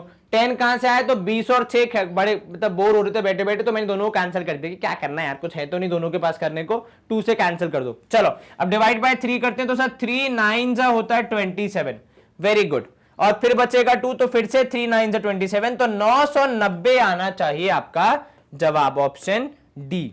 क्या आपको ये समझ में आया? Yes sir. क्या तरीका था सर? वही पहले 2 इक्वेशन से 2 वैल्यूज निकालो, एक ए दूसरी डी, उसके बाद सम ऑफ 40 टर्म्स निकालने के लिए वैल्यू रखो और आपको आपका आंसर मिल जाएगा। एक्चुअली ये क्वेश्चन ऐसे होते हैं कि जहां पे आपको ज्यादा दिमाग लगाने की जरूरत नहीं, लेकिन आप मेहनत करवाएगा सवाल, क्योंकि आपको सारी कैलकुलेशंस करनी पड़ेंगी। हाँ, अगर इसकी कोई शॉर्ट ट्रिक मिलती है तो मुझे जरूर बताना कहां पे भाई, इसी सेशन के कमेंट्स में, मैं देख लूंगा, शॉर्ट ट्रिक सीख जाऊंगा, फिर अगले सेशन में उसको यूज करूंगा और बोल दूंगा भैया इस शॉर्ट ट्रिक को सिखाने वाला व्यक्ति यह व्यक्ति है जिसने इस सेशन में कमेंट किया था। ठीक है, तो बिल्कुल बताइएगा मुझे। ऑप्शन डी 990 हमारा भी करेक्ट, कंप्यूटर जी का भी बिल्कुल ठीक। चलिए बहुत बढ़िया, काफी तेज गति से हम यहां पे चल रहे हैं।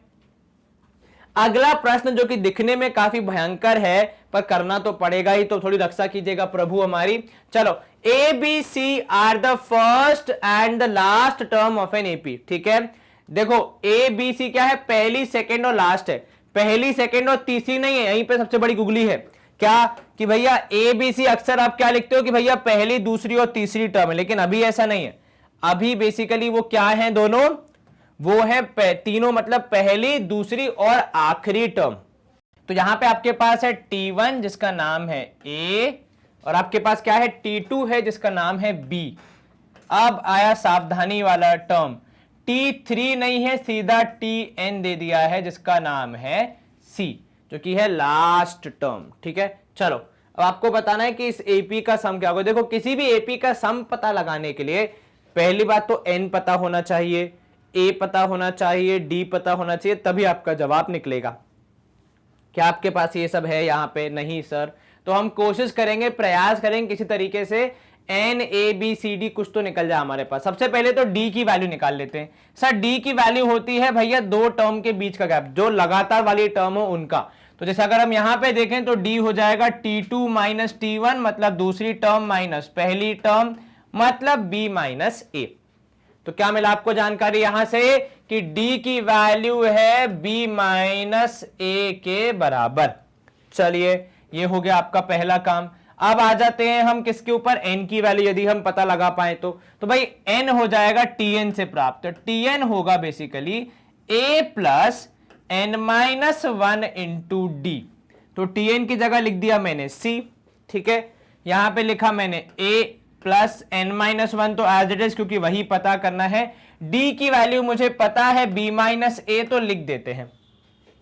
अब आप क्या करेंगे सर, इसको जितना सिंप्लीफाई कर सकें, तो ये जो C है उसमें से A हो जाएगा पहली बात तो माइनस, तो यहां हो जाएगा C minus A is equal to, यहां आपको मिलेगा n minus 1 into B minus A। चलिए अब B माइनस A डिवीजन में आ जाएगा तो C minus A upon B minus A हो जाएगा, है कि नहीं। अब कुछ लोग क्या बोलेंगे, सर A से A कैंसिल कर दो प्रभु, सब्ट्रैक्शन है, मल्टीप्लिकेशन, मतलब सब्ट्रैक्शन और मल्टीप्लिकेशन में फर्क होता है, ये दोनों माइनस में सब कैंसिल नहीं हो सकते। Is equal to value of n minus 1। चलिए मैं ये भी लिख दे रहा हूं क्योंकि ये भी शायद मुझे कहीं कैलकुलेशन में काम आ जाए कि n माइनस 1 की वैल्यू है कितनी sir, C minus A upon B minus A। लिख के रख लेते हैं, हो सकता है कहीं काम आ जाए। चलो अगर हम इसको और n की वैल्यू एग्जैक्ट निकालने का प्रयास करें तो C माइनस A और B माइनस A तो है ही, ये माइनस 1 साइड चेंज करके प्लस 1 हो जाएगा। अब आप क्या करोगे सर, एलसीएम, और एलसीएम लेने के लिए बेसिकली क्या है, यहाँ पे 1 है तो सिर्फ सिंपल क्रॉस मल्टीप्लीकेशन होगा, तो C माइनस A प्लस हो जाएगा यहाँ पे B minus A whole divided by कितना सर, B माइनस A। चलिए आपकी बात हमने मान ली कि भाई C minus A plus B minus A upon B minus A आपका हो जाएगा n की वैल्यू। क्या इसको थोड़ा सिंप्लीफाई कर सकते हैं हम? बिल्कुल कर सकते हैं सर। तो सर C और B जुड़ के हो जाएगा B plus C, minus A जुड़ के हो जाएगा minus 2A whole divide by B minus A। तो ये हो जाएगी n की वैल्यू। ये क्या हो जाएगी सर, ये हो जाएगी n की वैल्यू। तो n हो जाएगा आपका फाइनली, अगर हम n माइनस 1 चलिए हटा देते हैं, आपकी बात मान लेते हैं, तो n की वैल्यू हो जाएगी B प्लस C या फिर C प्लस B, जो भी आप लिखें, minus 2A upon B minus A। फिर से अगर आप कंफ्यूज जा रहे हैं तो यहां देखिए भैया ये प्लस था तो ब्रैकेट ओपन होंगे तो कुछ अलग नहीं होगा, B और C जुड़ के हो जाएंगे B plus C, minus A minus जुड़ के हो जाएगा माइनस 2A। ठीक है, सिंपल कैलकुलेशन। चलिए अब आपके पास A आ गया, B आ गया, D आ गया, N आ गया, तो कुछ बचा ही नहीं जिसको जो आपको रोक सके क्या निकालने से, सम ऑफ n टर्म्स निकालने से, क्योंकि वही सवाल में पूछा है कि सम ऑफ दिस AP, मतलब बेसिकली इस ये जो पूरी AP है सबको जोड़ घटाने पे कितना आएगा, मतलब सम ऑफ n टर्म्स कितना आएगा। चलिए देख लेते हैं, बस हमें थोड़ा सा और जगह चाहिए थी इसलिए हमने पिछला वाला पार्ट इरेज कर दिया। चलिए Sn का फॉर्मूला हो जाता है, वैसे दो फॉर्मूले, पहला n/2 2a plus n-1 into D. यहां पे अगर हम वो फॉर्मूला पुट करते हैं तो हम ये लास्ट टर्म जो कि हमें पता है जो कि c है, इसका भरपूर इस्तेमाल नहीं कर पाएंगे। तो बेहतर है कि हम दूसरा फॉर्मूला यूज करें जहां पे लास्ट टर्म का उपयोग होता है, जो कि है n/2 इंटू a प्लस मतलब t1 या फिर पहली टर्म प्लस आखिरी टर्म, जैसा कि इस सवाल के रेफरेंस में लिखा जाए, पहले और आखिरी टर्म का एडिशन। चलिए Sn ये हो जाएगा n/2, आपके पास n की वैल्यू है तो b plus c minus 2a upon b minus a whole divide by 2 है, तो बेसिकली वो क्रॉस मल्टीप्लाई होकर यहां मल्टीप्लाई हो जाएगा। ये क्या था सर, नीचे डिवाइड बाय 2 है ना, तो बेसिकली वो जब आप सॉल्व करेंगे तो वो 1/2 होकर यहां मल्टीप्लाई हो जाएगा, तो एक ही बात रहेगी। चलिए, और t1 है आपका a और tn है c, तो आपका जवाब होना चाहिए कुछ इस प्रकार कि भाई b plus c into 2a into a plus c whole divide by 2 into b minus a। और जितने ऑप्शंस मैंने देखे यहां पे जो हमें दिए हुए हैं, सबसे जो सटीक ऑप्शन है वो है ऑप्शन सी। हालांकि उसमें a प्लस सी पहले लिखा है, हमने बाद में लिखा है, पर कुछ फर्क नहीं पड़ता भाई, a प्लस सी है, पहले लिखो या बाद में लिखो, लिखना इंपॉर्टेंट है, क्योंकि मल्टीप्लीकेशन में सीक्वेंस का इतना महत्व नहीं है। नीचे 2 इंटू बी माइनस है तो वो हमने पहले से लिखा हुआ है, तो ऑप्शन सी सबसे सही लग रहा है। ए बी वाले में शायद यहां पे प्लस है लेकिन हमारा माइनस आ रहा है तो गलत हो गया, इसमें ए वाले में यहां माइनस है हमारा प्लस है तो वो गलत हो गया। और ऑप्शन डी क्या बोल रहा है, कैन नॉट बी डिटरमाइंड, वो बोल रहा है कि सॉल्व ही नहीं हो सकता है। पगला, सॉल्व कैसे नहीं हो सकता, हमने तो सॉल्व कर दिया यहां पे पूरा का पूरा, कैसे नहीं सॉल्व होगा हमसे भैया। गणित में सिंपल सा लॉजिक है, अगर आपके कॉन्सेप्ट क्लियर हैं और अगर आपने प्रैक्टिस किए तो आपसे हर सॉल्व हो जाएगा समस्या। चलिए, कंप्यूटर जी ऑप्शन सी हमारा सही, कंप्यूटर जी ने भी सही जवाब दिया, बहुत बढ़िया। कंप्यूटर जी भी कि आजकल मैथ अच्छी होती जा रही है दिन ब दिन। चलिए, अगला प्रश्न है यहां पे, if 1 square plus 2 square plus 3 square till 12 square is equal to 650। आपको बताना है 2, 4, 6 इन सबका स्क्वायर कितना होगा। अब यहां पे मैं एक्चुअली बताऊं, ये सवाल देखा जाए तो एपी का नहीं है लेकिन सीरीज का ज्यादा है, तो यहां बेसिकली आपको लॉजिकली ज्यादा सोचना है एज कंपेयर टू एपी के कॉन्सेप्ट्स के हिसाब से। अब यहां पे देखो, ये तो गिवन है, तो गिवन का ज्यादा कुछ उपयोग हो नहीं सकता। मेन फोकस रहेगा हमारा यहां पे जिसको निकालना है, जिसकी वैल्यू पता करनी है उसके ऊपर, और हमारा प्रयास रहेगा कि इन दोनों के बीच में कुछ लिंक ढूंढ सके हम, ताकि हम आसानी से सवाल को सॉल्व कर सके। चलिए, सबसे पहला है 2 स्क्वायर, ठीक है, उसके बाद है 4 स्क्वायर प्लस 6 स्क्वायर, और ये हो जाएगा ऐसे ही करते करते कहां तक, 24 स्क्वायर तक। जरा यहां ध्यान देना, ठीक है, मैं 2 स्क्वायर को लिख रहा हूं 2 इंटू 1 का स्क्वायर, चलेगा है ना। मैं लिख रहा हूं 4 स्क्वायर को 2 इंटू 2 का स्क्वायर, ठीक है। मैं लिख रहा हूं 6 को 2 इंटू 3 का स्क्वायर, ठीक है। ऐसे ही करते करते मैं सारे टर्म्स को ऐसे 2 इंटू समथिंग के स्क्वायर में लिख सकता हूं। लास्ट में लिखा मैंने 2 इंटू 12 का स्क्वायर। अब ये जो पावर्स हैं, एक्सपोनेंट्स हैं भैया, देखो इनका एक बहुत सिंपल फंडा होता है कि अगर ये दो पावर ऐसे लिखी हुई है तो दोनों के पास चली जाएगी। तो बेसिकली यहां से आपको मिलेगा 2 square into 1 square plus 2 square into 2 square plus 2 square into 3 square. ऐसे ही करते करते लास्ट तक आपके पास आएगा 2 स्क्वायर इंटू 12 स्क्वायर। ध्यान देने वाली बात, सारी टर्म्स के पास 2 स्क्वायर कॉमन है। देखो यहां पे भी है, पहले वाले में देखो ये है पहली टर्म, क्या कॉमन है 2 स्क्वायर। ये दूसरी टर्म क्या कॉमन है यहां पे 2 स्क्वायर। ये तीसरी टर्म क्या कॉमन है 2 स्क्वायर। भाई चीजें कॉमन है मतलब ऑब्वियस सी बात है कॉमन ली जा सकती है। यहां पे देखो क्या कॉमन है 2 स्क्वायर, यहां पे भी है। तो इन सारी टर्म्स में से यदि मैं 2 स्क्वायर कॉमन ले लूं तो अंदर क्या बचेगा। सर आपने 2 स्क्वायर बाहर निकाल लिया, केवल 1 स्क्वायर बचेगा। सर यहां पे आपने 2 स्क्वायर कॉमन निकाल लिया, केवल 2 स्क्वायर बचेगा। यहां पे आपने 3 स्क्वायर कॉमन निकाल लिया, केवल 3 स्क्वायर बचेगा। ऐसे ही करते करते जब आप यहां पे 12 स्क्वायर तक पहुंच जाएंगे आपको आपका जवाब मिल जाएगा। ठीक है, ये रहा आपका जवाब। चलिए अब 2 स्क्वायर हो जाएगा 4 के बराबर, और ये जो वैल्यू है 1 square plus 2 square plus 3 square, इसके बारे में आपको पहले से बताया कि ये 650 के बराबर होती है। तो भाई जब बता है तो उसे यूज कर लो। तो बेसिकली मैंने 2 square plus 4 square plus 6 square and so on till 24 square निकालने के लिए 4 इंटू 650 करना है बस। 4 5 20, 0 यहां 2 पर 6 4 24 और 2 हो जाएगा 26। तो आपका जवाब क्या होगा सर 2600। अब देखो यहां पे कितने बड़े बड़े जवाब है, 42,250। इतना बड़ा जवाब कभी आएगा क्या? आ सकता है लेकिन इस क्वेश्चन में तो पॉसिबल नहीं है। चलिए आपको टेक्निक समझ में आई। और हमारी मंशा क्या थी यहाँ पे इस क्वेश्चन सॉल्व कराने की कि आपको एपी में उसके अलावा मतलब एग्जैक्ट एपी के कॉन्सेप्ट के अलावा किस टाइप के क्वेश्चन पहले आते थे। देखो ये यूनिक क्वेश्चन है, ये केवल 2015 से 17 के बीच में था, वो भी कहां पे, राजस्थान में, है ना।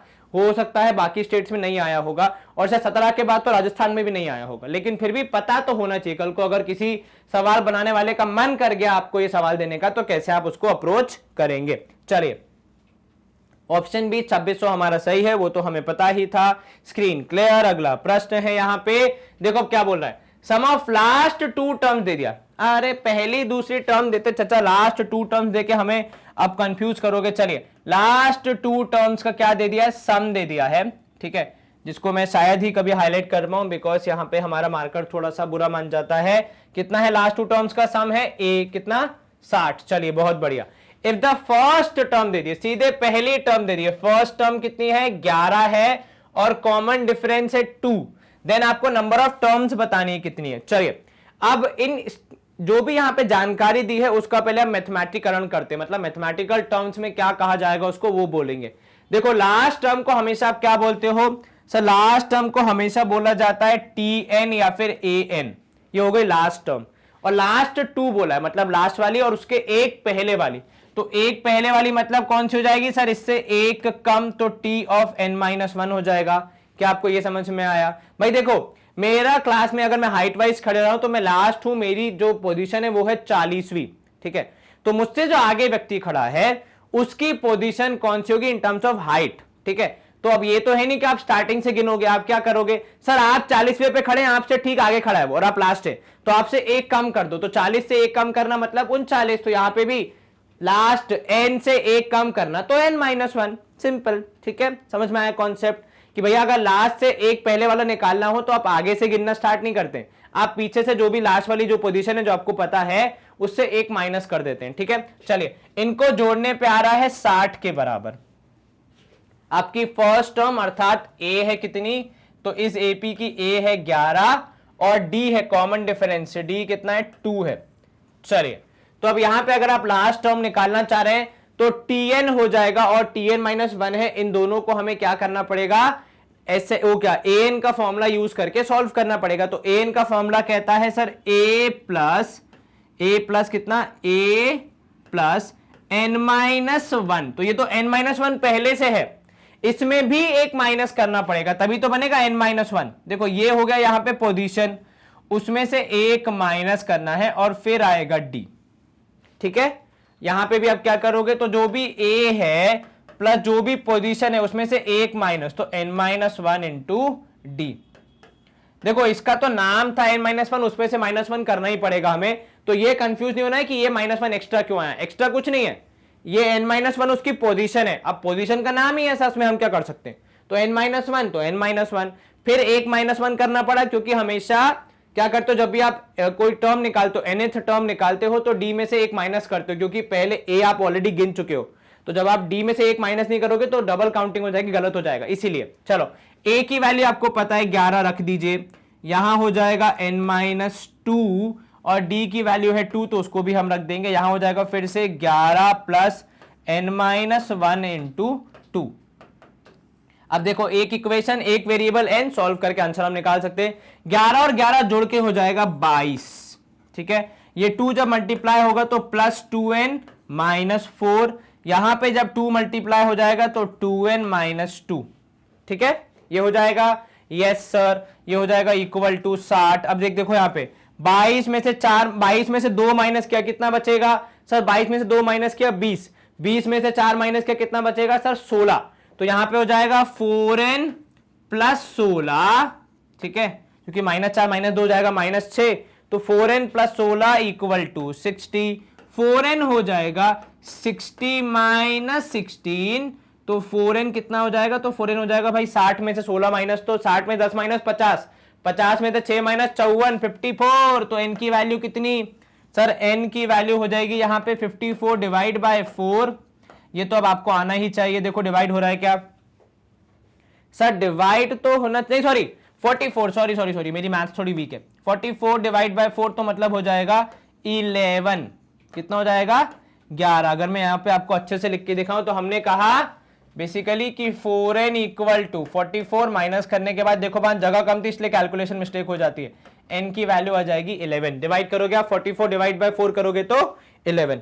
चलिए n की वैल्यू आ गई 11, यहां पे आप क्लियर कर सकते हैं। अब आपको देखो क्या पूछा गया है कि द नंबर ऑफ टर्म्स कितनी है, तो n की वैल्यू आई 11, मतलब नंबर ऑफ टर्म्स कितनी होंगी सर, ऑब्वियस सी बात है 11, तो क्या हमारा जवाब होना चाहिए ऑप्शन सी 11, यस सर बिल्कुल होना चाहिए।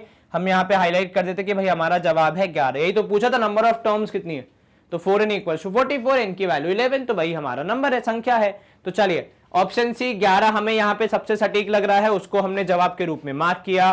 कंप्यूटर जी से एक बार और वेरीफाई करवा लेते हैं, ऑप्शन सी सही है, बहुत बढ़िया कंप्यूटर जी, काफी प्रैक्टिस करें आजकल आप मैथ्स की।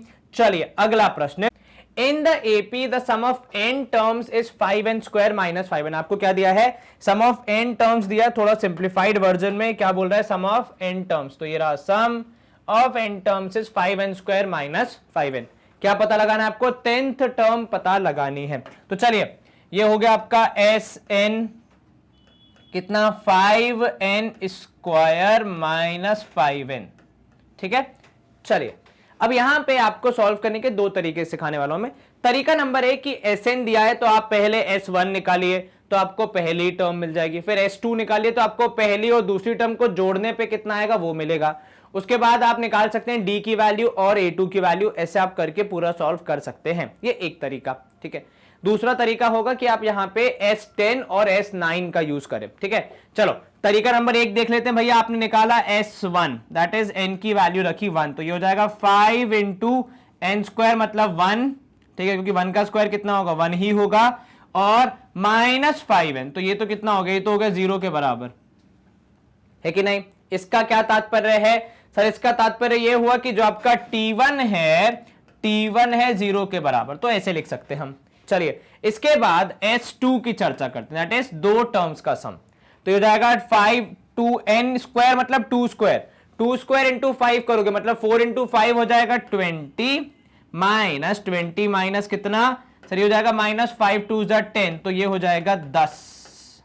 तो यहां पे मतलब T1 प्लस T2 को जोड़ने पे आ रहा है 10, तो मतलब अगर आपने शून्य रख दिया तो T2 की वैल्यू कुल मिला के हो गई 10 के बराबर। और चेक करने के एक बार S3 भी निकाल लेते हैं। चलिए S3 हो जाएगा 3 टर्म्स, तो 3 स्क्वायर हो जाएगा 9, 9 इंटू 5 45, ठीक है, माइनस 15, ये क्या हो गया सर, जोड़ने पे आएगा 30, तो मतलब यहां पे आप लिख सकते हैं कि T1 plus T2 plus T3 would be equal to 30, तो यहां हो जाएगा इन दोनों को जोड़ने पे 10, T1 प्लस T2 कितना है 10 के बराबर, तो 10 प्लस T3 हो जाएगा 30, तो मतलब T3 की वैल्यू हो गई 20। तो आपके लिए क्या AP बन रही है, तो सर AP कुछ इस प्रकार है कि T1 की वैल्यू हो गई 0, T2 की वैल्यू हो गई 10 और T3 की वैल्यू हो गई 20, तो आपकी AP बन गई 0 10 20 30 40 50 एंड सो ऑन। अब आपसे क्या बोल रहा है, 10th टर्म पूछ रहा है, वो कैसे निकालोगे, तो सर 10th टर्म निकालने का आसान तरीका है, आपके पास A दिया है, D पता है, आपको टर्म्स पता है, बस आप सॉल्व करते जाइए और आपका जवाब आपको मिल जाएगा। चलिए 10th टर्म हो जाएगा T10 which would be equal to A plus 9D, ठीक है। तो T10 मतलब कितना हो जाएगा, ये हो जाएगा T10, A की वैल्यू 0, 9 इंटू कितना D की वैल्यू कितनी सर, D की वैल्यू है 10, तो T10 हो जाएगा यहां पे 90 के बराबर, कितना हो जाएगा T10 90 के बराबर, जो कि है हमारा ऑप्शन बी। चलिए ये हो गया एक तरीका, थोड़ा सा ट्रेडिशनल मेथड, जहां पे आपने T1 T2 T3 निकाला, फिर D निकाला, फिर T10 निकाल दिया। चलिए दूसरा तरीका सीख लेते हैं एक बार। सर सेकेंड मेथड क्या होगा? देखो सेकेंड मेथड में आप कंप्लीटली जो ये फॉर्मूला है ना Sn का, उसको यूज करोगे। तो Sn है 5n स्क्वायर माइनस 5n। अब मुझे 10th टर्म निकालनी है, ठीक है। जब यहां पे 10th टर्म पे अगर आप ध्यान दें तो जब आप चीजों का सम करते हैं, जब आप चीजों को जोड़ते हैं, ऐसे Sn निकालते हैं, 10th टर्म कब होगी, कब यूज होगी? सर वो यूज होगी जब आप S10 निकालेंगे, ठीक है। चलिए, क्योंकि S10 का मतलब हो जाएगा T1 plus T2 plus T3 and so on T9 plus T10 तक, है ना, यही होगा। What is S10? Sir S10 है सारी टर्म्स का एडिशन। अब जरा यहां पे एक चीज ध्यान देना जो बहुत इंपॉर्टेंट मैं आपको बताने वाला हूं, वो है S10 और S9 के बीच का अंतर। S9 क्या होगा? सर S9 होगा T1 plus T2 plus T3, ऐसे जोड़ते जाइए कहां तक? सर 9th टर्म तक जोड़ते जाइए। तो मतलब क्या मैं बोल सकता हूं कि S10 would be always equal to S9 plus T10? मतलब 9 टर्म्स आपने ऑलरेडी साथ में जोड़ के एक उसको बना दिया S9, उसमें जैसे ही आप 10वीं टर्म 10th टर्म जोड़ देंगे आपको S10 मिल जाएगा। क्या ये कॉन्सेप्ट आप समझ पा रहे हैं? देखो वहां पे अगर अब मैं हाईलाइट करके दिखाऊं आपको, तो यहां से लेकर यहां तक तो हो गया S9। ये देखो लिखा हुआ है हमने एग्जैक्टली S9 क्या है, तो वो तो हमारे पास है ही, प्लस उसमें T10 अगर आपने जोड़ दिया तो S10 बन जाएगा। तो वही मैं आपको समझाना चाह रहा हूं कि भैया S9 में अगर आप अगली टर्म जोड़ देंगे, 10th टर्म जोड़ देंगे, तो आपको S10 मिल जाएगा। अब S10 का फॉर्मूला सर ये रहा 5 into 10 square minus 5 into 10। What would be S9? Sir वो हो जाएगा यहां पे 5 इंटू 9 स्क्वायर माइनस 5 इंटू 9, और साथ में हो जाएगा प्लस T10। चलिए, ये हो जाएगा 10 स्क्वायर इंटू 5 मतलब 500 माइनस 50 इक्वल्स टू 9 स्क्वायर हो जाएगा 81। 81 इंटू 5 करेंगे तो 5 वन 5 और 5 8 40, तो 405 माइनस 45 इज प्लस T10। भाई मेरा लक्ष्य है T10 निकल के आ जाए, बाकी सब तो कैलकुलेशन ही है। चलिए 500 में से आपने 50 माइनस किया, आपके पास बचेगा 450। 405 में से आपने 45 माइनस करना है, ठीक है। एक बार दोबारा चेक कर लो, 9 स्क्वायर हो जाएगा 81, तो 5 कितना हो जाएगा? 5 वन 5, 5 8 40, हाँ करेक्ट है। 45 माइनस करना है, तो जहां तक ये 5 से 5 गया तो बचेगा 0, और 400 में से 40 गया तो कितना बचेगा सर? 360 बचेगा, और ये हो जाएगा T10। चलिए 360 को यहां भेज देंगे तो 450 में से 360 माइनस जोड़ जाड़ के हो गया T10 के बराबर। दोनों का आपने माइनस करना है, आपका जवाब आएगा 90 is the value of T10। अब देखो T10 इस वे से करो या फिर अदर वे से करो, जवाब आपका फिक्स आ रहा है कितना? 90। तो पिछले मेथड से भी 90 आया, इस मेथड से भी 90 आया। दोनों में से जो मेथड आपको इजी लगे या जो ज्यादा समझ में आ जाए आप उसको यूज करें। बेसिकली पिछला मेथड ज्यादा टेक्निकल है, इन सेंस ज्यादा आपने क्या यूज किया, बेसिक कॉन्सेप्ट को यूज करके अपना जवाब निकाला। ये मेथड थोड़ा सा कह सकते हैं हम शाणा मेथड है, मतलब आपने थोड़ा स्मार्ट वर्क किया कि कैसे आप Sn को यूज करके पूरा सवाल सॉल्व कर देंगे। आपको T1 T2 T3 D A निकालने की जरूरत ही नहीं है। चलिए कंप्यूटर जी जवाब वेरीफाई कर देंगे, उनका जवाब ऑप्शन बी, मतलब उनकी गणित सही है, हमारी तो वैसे भी अच्छी खासी है ही, मतलब आपकी और मेरी। चलिए अगला प्रश्न है, if the mth term of an AP, ये आया अच्छा सवाल, ये थोड़ा घुमाने योग्य सवाल है। तो क्या बोल रहा है आपसे? mth term of an AP is 1/n, ठीक है, and nth term of an AP is 1/n, then what is the mth term equal to? आपको क्या बोल रहा है? mth टर्म के बारे में पूछ रहा है। देखो यहां पे ध्यान रखना भैया, कौन सी टर्म के बारे में पूछ रहा है, ये बहुत इंपॉर्टेंट सवाल हो जाता है, वरना फिर गलती होने के चांसेस बहुत ज्यादा हाई। चलो आपको इसके बारे में चर्चा करनी, अब जितना पता है देखो उतना यूज कर पाएंगे, ईमानदारी वाली बात। मुझे बाकी चीजें नहीं पता, mnth टर्म पता है, nth टर्म पता है, उसी का यूज कर पाऊंगा मैं। तो am या फिर tm हो जाएगा, जिसे हम कहते हैं mnth term a plus m-1 into D, और ये किसके बराबर है? 1/n के। तो यहां पे आप लिख सकते हैं 1/n is equal to a plus multiply कर दो चलो अंदर, तो dm माइनस डी, और क्या करोगे आप? और तो कोई ऑप्शन है नहीं आपके पास, ठीक है। दूसरी तरफ आपके पास है tn, मतलब nth टर्म, ये भी क्या होगा सर? ये भी n-1 इंटू डी, आपने इसको भी सॉल्व करना है। तो यहां पे आपको क्या मिलेगा सर, यहां पे मुझे मिल सकता है 1/m is equal to a plus d n minus d. ठीक है, क्या मिलेगा, dn माइनस डी। अब जरा यहां ध्यान देना, 1/n, ठीक है, और साथ में मैं लिख रहा हूं minus d m would be equal to a minus d, है कि नहीं, ये बात सही है। क्या किया मैंने, प्लस डीएम को इधर भेज दिया माइनस डीएम, इस जगह से 1/m, ठीक है, minus d n would be equal to a minus d. दोनों ही तरफ a माइनस डी एक जैसे, मतलब दोनों के एक पक्ष बराबर हैं, तो ऑब्वियसली दूसरे पक्ष भी बराबर होंगे। ये बात से आप वाकिफ रखते हैं कि हाँ सर बराबर होंगे। तो यहां से आपको मिलेगा 1/n, ठीक है, minus d m would be equal to 1/m minus d n. कहीं कोई समस्या नहीं सर। अब आपको जितना पॉसिबल हो आप रेसिप्रोकल कर दीजिए, आपको जवाब मिल जाएगा, शायद डी की वैल्यू मिल जाए। तो 1/n माइनस होगा 1/m, ठीक है, ये पॉजिटिव था, साइड चेंज करेगा तो नेगेटिव। dm यहां पे नेगेटिव था, साइड चेंज करेगा तो पॉजिटिव dm माइनस dn, ठीक है। अब आप लेंगे यहां पे एलसीएम, तो इस तरफ बचेगा m minus n upon nm या फिर mn, जो भी आप लिखे। एलसीएम लिया आपने, m यहां मल्टीप्लाई, n यहां मल्टीप्लाई, नीचे m इंटू n। इधर पे आपने ले लिया d कॉमन, तो आपको बचेगा m माइनस n। अब ध्यान से देखो, यदि आप तो दोनों तरफ के न्यूमरेटर में m माइनस n है, तो आप चाहें तो इस d की वैल्यू निकालने के लिए m माइनस n को वहां मल्टीप्लीकेशन से यहां डिवीजन में भेज सकते हैं। तो आपके पास क्या बचेगा, तो सर हमारे पास उस केस में बचेगा कि भैया m minus n upon m n into m minus n. अब क्योंकि दोनों के ब्रैकेट्स यहां पे इजीली एक जैसे दिख रहे हैं, तो उन्हें कैंसिल करने का हमारे पास ऑप्शन है। तो m माइनस n कैंसिल, ये इक्वल टू d है, तो बचा क्या सर, 1 अपॉन mn हो गई d की वैल्यू। क्या हमें केवल d की वैल्यू निकालनी थी? नहीं सर, आपको तो क्या निकालना है, mnth टर्म निकालनी है, तो उसके लिए आपको a की वैल्यू भी चाहिए होगी। चलिए a की वैल्यू निकालने के लिए क्या ऑप्शन है आपके पास, सर इक्वेशन से वहां पुट कीजिए, आपको मिल जाएगी। ठीक है, चलिए आपकी बात मान ली जाती है। अब यहां पे मैं थोड़ी स्क्रीन क्लियर कर रहा हूं, बिकॉज जगह चाहिए हमें, ठीक है। तो d क्या निकली थी, d की वैल्यू, तो सर d की वैल्यू निकली थी 1 अपॉन mn, है ना।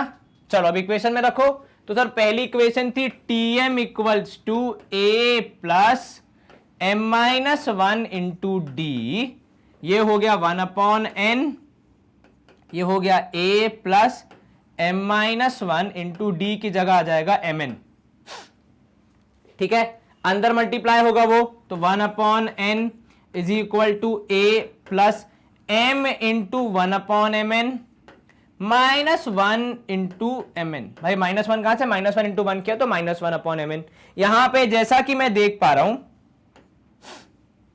mn कैंसिल, कितना बचा sir, 1 upon n is equal to a plus 1 upon n minus 1 upon mn। अब देखो यहां पे केवल a ही है जो कि हमें पता नहीं, बाकी mn तो कब से चल रहा है। दोनों को इस तरफ ले आओ, तो 1 अपॉन n में से 1 अपॉन n माइनस कर दिया और प्लस कर दिया 1 अपॉन mn, तो ये हो गया a के बराबर।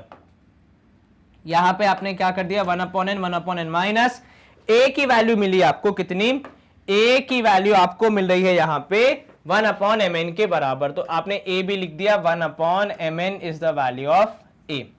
चलिए a मिल गया, d मिल गया, अब क्या निकालना है आपको, सर आपको अब mnth टर्म निकालनी है, तो बस वही बाकी हमारे पास निकालने के लिए।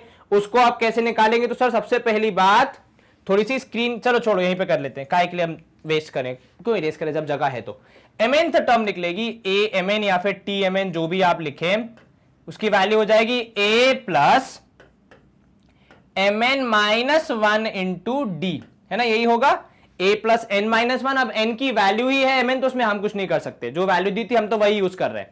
चलिए a की जगह लिखा आपने 1 अपॉन mn, बहुत बढ़िया, प्लस यहां पे लिखा आपने कितना सर, ये mn माइनस 1 है और d की वैल्यू है 1 अपॉन mn। अब आप क्या करेंगे, अंदर मल्टीप्लाई करेंगे, तो tmn हो जाएगा आपका कितना सर, tmn हो जाएगा हमारा यहां पे 1 अपॉन mn, यहां पे mn और mn क्या हो जाएंगे, मल्टीप्लाई हो जाएंगे, तो भैया mn into 1 upon mn, minus 1/mn। ये क्या किया आपने, ब्रैकेट के बाहर की वैल्यू को अंदर मल्टीप्लाई किया, सिंपल। चलिए अब ये 1/mn एक पॉजिटिव एक नेगेटिव है, तो क्या हो जाएगा, कैंसिल। ये mn मल्टीप्लीकेशन में है तो कैंसिल। सर सब कुछ कैंसिल हो गया, जवाब 0। ना मुन्ना ना, गलती नहीं करनी, कैंसिल हो रहा है, 1 बचा है बेबी। और मल्टीप्लीकेशन में कैंसिल होके 0 नहीं आता है, 1 आता है। सब्ट्रैक्शन और मल्टीप्लीकेशन में फर्क होता है प्रभु। क्या आएगा आपका जवाब, सर हमारा जवाब आ रहा है यहाँ पे 1 के बराबर, जो कि है ऑप्शन ए। तो tmn या फिर mnth टर्म कितनी हो गई, 1। क्या आपको ये समझ में आया? थोड़ी सी मेहनत, दिमाग ज्यादा नहीं, केवल बेसिक जो इंफॉर्मेशन दी थी उनको यूज करते हुए आपने अपना जवाब पता लगाया। पहले आपने डी निकाला, फिर ए निकाला, उसके बाद फिर बाकी चीजें निकाल के अपना आंसर बता दिया। चलिए सर पहले कंप्यूटर जी से पूछ लीजिए। बिल्कुल भैया, बुरा मान जाते, वरना तो ए की वैल्यू है 1 और तब ए ऑप्शन है 1, वही हमने मार्क किया, वही कंप्यूटर जी का भी आया। सीख गए आजकल कंप्यूटर जी काफी सारी मैथ्स। अगला प्रश्न है यहाँ पे, देखो अब ये दिखने में जितना भयंकर सवाल है, सॉल्व करने में उतना ही आसान है। और अभी कुछ क्षण पहले, मतलब कुछ सवाल पहले हमने एक कॉन्सेप्ट पढ़ा था, वो काफी अच्छे से यहाँ पे यूज होगा। ठीक है, चलो क्या बोल रहा है आपको कि भाई SN क्या डिनोट कर रहा है, भाई सम ऑफ फर्स्ट n टर्म्स। ठीक है, जो कि हर बार होता है। कॉमन डिफरेंस D, ठीक है। यहां पे चर्चा का विषय है ये वाला हिस्सा कि S3n माइनस S3n माइनस 1 और S2n माइनस S2n माइनस 1। अब देखो यहां पे आपको क्या समझना है। याद है हमने कुछ देर पहले क्वेश्चन किया था जहां पे S10 हो गया था S9 प्लस T10, है ना, सम प्लस एक टर्म। ठीक है, अब अगर यहां पे आपसे कोई पूछे कि S10 माइनस S9 कितना होगा, आप क्या बोलोगे, T10। मतलब सम ऑफ फर्स्ट n टर्म्स, उससे एक कम वाले का सम जब हम माइनस करते हैं तो हमें एक टर्म मिलती है जो कि सबसे बड़ी टर्म होती है, nth टर्म होती है। अगर यही लॉजिक जो मैंने अभी जस्ट आपको बताया कि अगर आप सम माइनस कर रहे हैं किसका, एक n टर्म्स का और उससे एक कम का, तो दोनों के बीच का गैप क्या होता है, जो एक टर्म रह गई दैट इज T10, बड़ी वाली टर्म। तो उसी लॉजिक को इस्तेमाल करते हुए क्या मैं बोल सकता हूं कि S3n minus S of 3n minus 1, देखो कितने का गैप है, केवल एक कम है। तो वो जो एक है वो कौन सा है सर, वो ये है जो इसमें जुड़ गया, जो नया आया। और नया कौन आया सर, नया आएगा T3n। क्या आपको ये समझ में आया कि भैया n-1 तक यहां पहले से थे, 3n-1 तक, जैसे ही 3n-1 वाले में 3n वाला टर्म भी जोड़ दिया तो वो S3n बन गया। यहां तक सारे जुड़े हुए थे, उसमें एक और अगला वाला जोड़ दिया तो ये एक वैल्यू आगे हो गया। Very simple. ऐसे ही जब आपसे कोई S2n minus S of 2n minus 1 पूछेगा तो क्या हो जाएगा सर, T ऑफ 2n। एक बार दोबारा से देखो, आपने एग्जाम्पल अभी देखा था कि भैया जब S10 और S9 के बीच में कनेक्शन निकाला गया तो कनेक्शन बहुत सिंपल था। क्या कनेक्शन था कि 10वीं टर्म तक का सम निकालने के लिए अगर आपके पास 9 टर्म्स का सम अवेलेबल है, भाई 9 का तो पहले से आपने जोड़ के रखा है, 10वां और जोड़ दो तो कितने हो जाएंगे, 10th टर्म का सम हो जाएगा। एग्जाम्पल अगर मैं आपको दूं आपका, तो जब आपके एग्जाम्स होते हैं स्कूल में, ठीक है, आपको अलग अलग सब्जेक्ट के मार्क्स अलग अलग टाइम पे मिलते हैं। तो अगर मान लो आपके परसेंटेज निकालने, आप क्या करते हो सर, 5 सब्जेक्ट हैं और 4 के मिल गए हैं, तो हम क्या करते हैं, 4 के जोड़ के रख लेते हैं, 4 के ऐड कर देते हैं, फिर जैसे ही नया मिलता है वो भी एक ऐड करके टोटल 5 सब्जेक्ट्स का हम क्या निकाल लेते हैं, परसेंटेज निकाल लेते हैं। ठीक वैसे ही जैसे ही नया आया, नया कोई चीज आया, वो आपने ऐड किया तो आपकी संख्या बढ़ गई। पहले 9 टर्म्स का सम था, आपने उसको 10 टर्म का बना दिया, केवल एक 10वीं टर्म जोड़ के। और देखो सही टर्म जोड़नी, ऐसे नहीं इसमें 15वीं या पहली या चौथी जोड़ दो, जो नेक्स्ट कमिंग है। तो उसी प्रकार n3n-1 में नेक्स्ट कमिंग टर्म 3n-1 के बाद क्या आएगा सर, एक आगे बढ़ेंगे हम, तो -1 था उसमें एक आगे बढ़ाया तो -1 और आगे बढ़ाया हुआ 1 कैंसिल, तो 3n मिल गया, ये रहा। ठीक वैसे इसको, तो अगर मैं इसको समराइज करूं तो बेसिकली यहां पे आपको ये क्या मिल रहा है, आपको क्या निकालना है, तो आपको बेसिकली निकालना है इन दोनों के बीच का गैप जो कि होता है T of 3n minus T of 2n, बस इतना निकालना है। हालांकि जब आप देखेंगे इसको तो बहुत खतरनाक दिख रहा है, पर अगर आप ये बेसिक कॉन्सेप्ट समझ गए कि सम वाला, सम कैसे निकलता है, कैसे नई टर्म ऐड करने से, मतलब अगली टर्म ऐड करने से सम बढ़ जाता है, उसी कॉन्सेप्ट पे बेस्ड हमारा सवाल यहां पे काफी आसान हो जाएगा। चलिए अब Tn क्या होगा सर, T3n हो जाएगा a plus 3n minus 1 into D, है ना, ये हो जाएगा आपका T3n। भाई nth टर्म निकालनी है तो a प्लस n माइनस 1 होता है, यहां पे 3n है तो वही निकाला, माइनस यहां पे हो जाएगा a plus 2n minus 1 into D. चलिए यहां पे आप d को अंदर मल्टीप्लाई करेंगे तो आपको मिलेगा a plus 3nd minus D, यहां हो जाएगा माइनस ऑफ, अभी मैं ब्रैकेट के अंदर रख रहा हूं, बाद में हम निकालेंगे इसको बाहर, तो 2nd माइनस डी। अब ये माइनस साइन बाहर है तो अंदर मल्टीप्लाई होगा तो क्या मिलेगा आपको सर, ये हो जाएगा a plus 3nd minus D minus a minus 2nd plus D. अब कौन किससे कैंसिल हो रहा है एक बार देख लो, तो a से a कैंसिल, d से d cancel, 3d minus 2nd, 3 में से 2 गया तो 1 बचेगा, तो nd मिलेगा आपको आपका जवाब। भाई 3nd थे, 2 आपने माइनस कर दिए, 3 में से 2 गिरा दिए, कितना बचा, 1 बचा, तो 1 तो लिखने की जरूरत नहीं है, तो हमारा जवाब क्या हो जाएगा, बहुत सिंपल nd। ये सवाल बनाया क्यों गया था, केवल आपको एक कॉन्सेप्ट समझाने के लिए, वो ये कि कैसे यहां से आप यहां पहुंचते हैं। यदि आप इसमें उलझ जाएंगे कि S3n निकालो फिर माइनस ऑफ S3n माइनस 1 करो, तो आपको कम से कम 2-3 दिन लग जाएंगे।